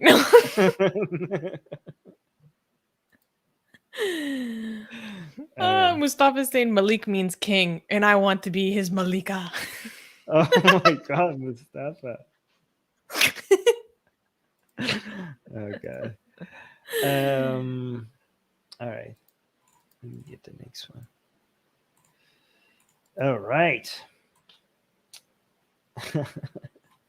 People like my joke. You know, but Get that temporary nika.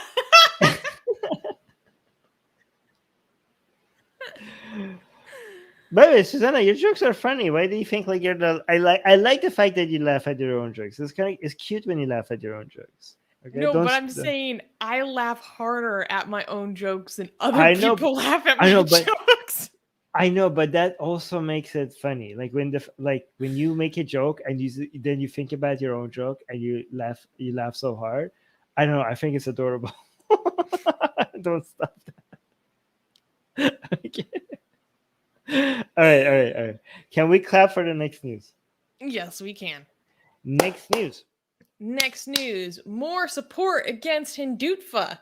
So, Woo. guys, we wanted to celebrate that we recently passed our fundraising goal of $2,200, which is fantastic news. And this means that we can, start thinking prospectively and what's the word I'm looking for? Start planning for other expenses that are coming our way. So when it comes for our fight against Hindutva, which many of you guys are very familiar with, but if you're not familiar with yet, we have a fundraiser here that covers our legal expenses we've been coming up against in terms of our many different lawyers and court meetings and a lot of stuff that we've been facing in India in getting banned, trying to fight off people, do things preemptively. If you want to know more specifics about the Indian related things more specifically, please go check out this fundraiser on GoFundMe, and you can find the video called Defending Against Hindutva, and you can learn about that or read all about it there. The name of our fundraiser is Help Us Fight Hindutva. Yeah, or the link in the description takes you to this fundraiser, which has the video and all the all the list of the things that we had to fight legally, fight back against Hindutva is also listed. I have a lot of updates on the page.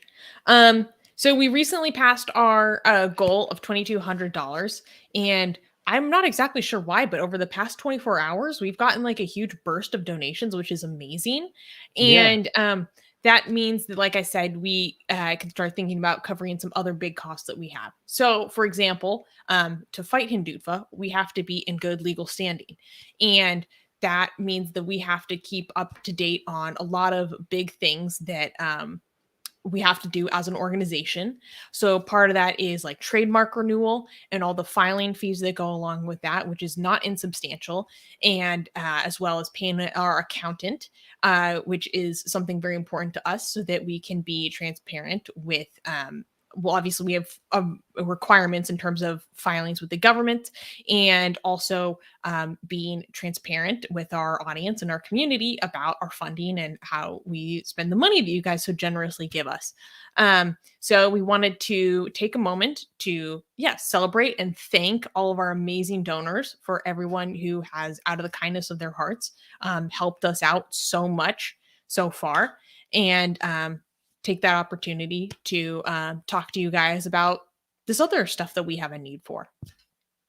Yeah, our deadline for the trademark renewal and also our accounting and legal fees are coming. So, by the way, I didn't expect us to be able to pass our goals back then, but we passed it, and you guys kept on donating. So now we're going to be able to, if we just reach 3,000, we're going to be able to. The good thing about GoFundMe is that it lets people to go above what the goal is, which makes us be able to afford these other expenses that we have. So thank you so much for that. Honestly, I didn't think people are gonna donate this much. So, and keep going past the goal. Like, you guys are being very generous. Thank you so much for anybody who's helping. Also, if you can't, please do not donate anything to us if you're struggling financially. But you can like this video so more people can see this, and you can share the videos, share the fundraiser if you want to help us out with getting meeting our goals, right? The legal stuff keeps coming, right? Like you can see that a lot of people in the live chat are promising to take us out everywhere, and we're challenging them with. The good thing is that we're just very with like these $2,000, $3,000 wouldn't do anything if our legal costs were like in UK or in the United States or in Canada, right? So we are able to cover our legal fees because we're dealing with India. So every dollar goes a lot more, has a lot better return on investment when it comes to us getting, getting a response out of Twitter India, or maybe eventually we want to go after the police reports that we have, we have police reports filed against us in India. And going after these things are not just for our sake, because again, we're not going to go to India, right? So having police reports against us there is not going to be an issue, but challenging it, we do think like these things need to be challenged, because they are using, what do? We just drew pictures of goddesses, right? That's all we did, right? Which was very nice, by the way. I don't know why they didn't thank us instead of filing police reports against us, right? But like this didn't harm anybody, and they're going after us. They're going after family. They're trying to remove us from all this social media. They're filing police reports against us. They took us to the Supreme Court. They mentioning us in the Supreme Court of India, and they took our case to the High Court of what state, Susanna? Like another High Court. No, in it India. was Delhi High Court. A Delhi High Court, and also the main Supreme Court in India. Our case is being mentioned in the Supreme Court of India as well, right? So, I mean, again, like we're going against it's like a David and Goliath situation. Obviously, we're going against like a very powerful force, but it's important for us to take a stance against them. So, thank you for making that possible, and thank you for making us be able to afford just like. We can't. It's hard for us to even like. Not only is it hard for us to like fight these attacks that are coming at us, it's actually hard for us to even be able to afford just do the bare minimum to just remain a nonprofit, right? Because of all the trademark fees and accounting fees and other legal fees that we have. So this might seem insignificant, but this is actually really helping us. So thank you for donating. Yes, and I did want to mention that we previously talked about how this fundraiser is going to go towards us doing like campaigns in India, particularly trying to advertise, saying how Hindutva tried to shut us down, tried to keep us out, or the government in general has tried to keep us out of India, tried to keep Indians away from Atheist Republic, and we want to reach back out.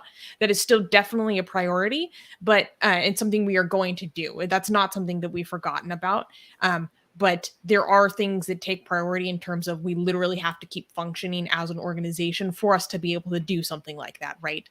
And these are the lovely things that I manage as the president and CEO. So I am so thankful for all the generosity of our members across the world so far. I've been really shocked at how generous a lot of people have been.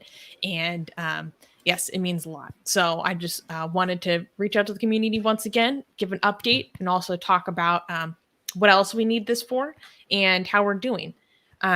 So thank you so much, everyone. And link it to the fundraiser is in the description if you want to help out. Yes. All right. I should go soon. So yes, we can cut this here, but I just wanted to say to Hindutva Susanna, Armin and Susanna should keep their Hindu phobia under check. You people have never been to India, and you're not covering Hindus' problems. Many violence against Hindus didn't get reported. Well, if there's violence against Hindus that you think that we should report, you're welcome to join our Discord. We have new suggestions, and you can share stories that you want us to cover there, and I will look at them, and we might cover them. But for the record, I have a particular interest in violence against Hindus. And I'm thinking of, well, actually, no, I'm not thinking. I want to dedicate an entire episode or live stream with one of our community members about violence against Hindus in Bangladesh specifically. And we have had many shows. We already have had many. I have an entire 2-hour stream discussing with a Hindu who lives in Bangladesh about the struggles of Hindus in Bangladesh. So I don't know what you're talking about. And we have had multiple news coverage about the situation with Hindus in Bangladesh. So you are full of shit. Anyways, we need to end this soon because I need to go. I need to be on another call. I just saying, Armin, why do you find Kali sexy? Why not Anahita, Aphrodite, or Freya? But I do find those sexy as well. Why? What, Rudresh? I have a question for you. Why do you assume that I don't find those other gods and those other goddesses, sexy? Like, what? Where is this assumption coming from? Like, do you think I'm not capable of finding Kali sexy and Freya sexy as well? I am capable of finding multiple goddesses sexy. Okay, so. Oh, Babylon Project is saying, always impressed by the tremendous activism you guys do. Keep it up. Aw, thank you. We love you. Thank you. And Secularity is saying, this was a great stream. Aw, thank you so much. Thank you. All right, guys. I do it for you. Rudresh is saying good to know that I can find all of them sexy. Okay. All right, guys, we have to go. Thank you so much. Thank you for being here. Make sure you don't leave without liking the video. Don't leave without liking the video. It really helps us. And share it if it's safe. Don't share it if it's not safe. Support us financially if you are very comfortable financially, and don't support us financially if you're struggling even a little bit. And subscribe to our newsletter. There are gifts. There are beautiful gifts for our newsletter subscribers. You won't regret it. Subscribe to our newsletter. Anyways, talk to you guys later. Bye.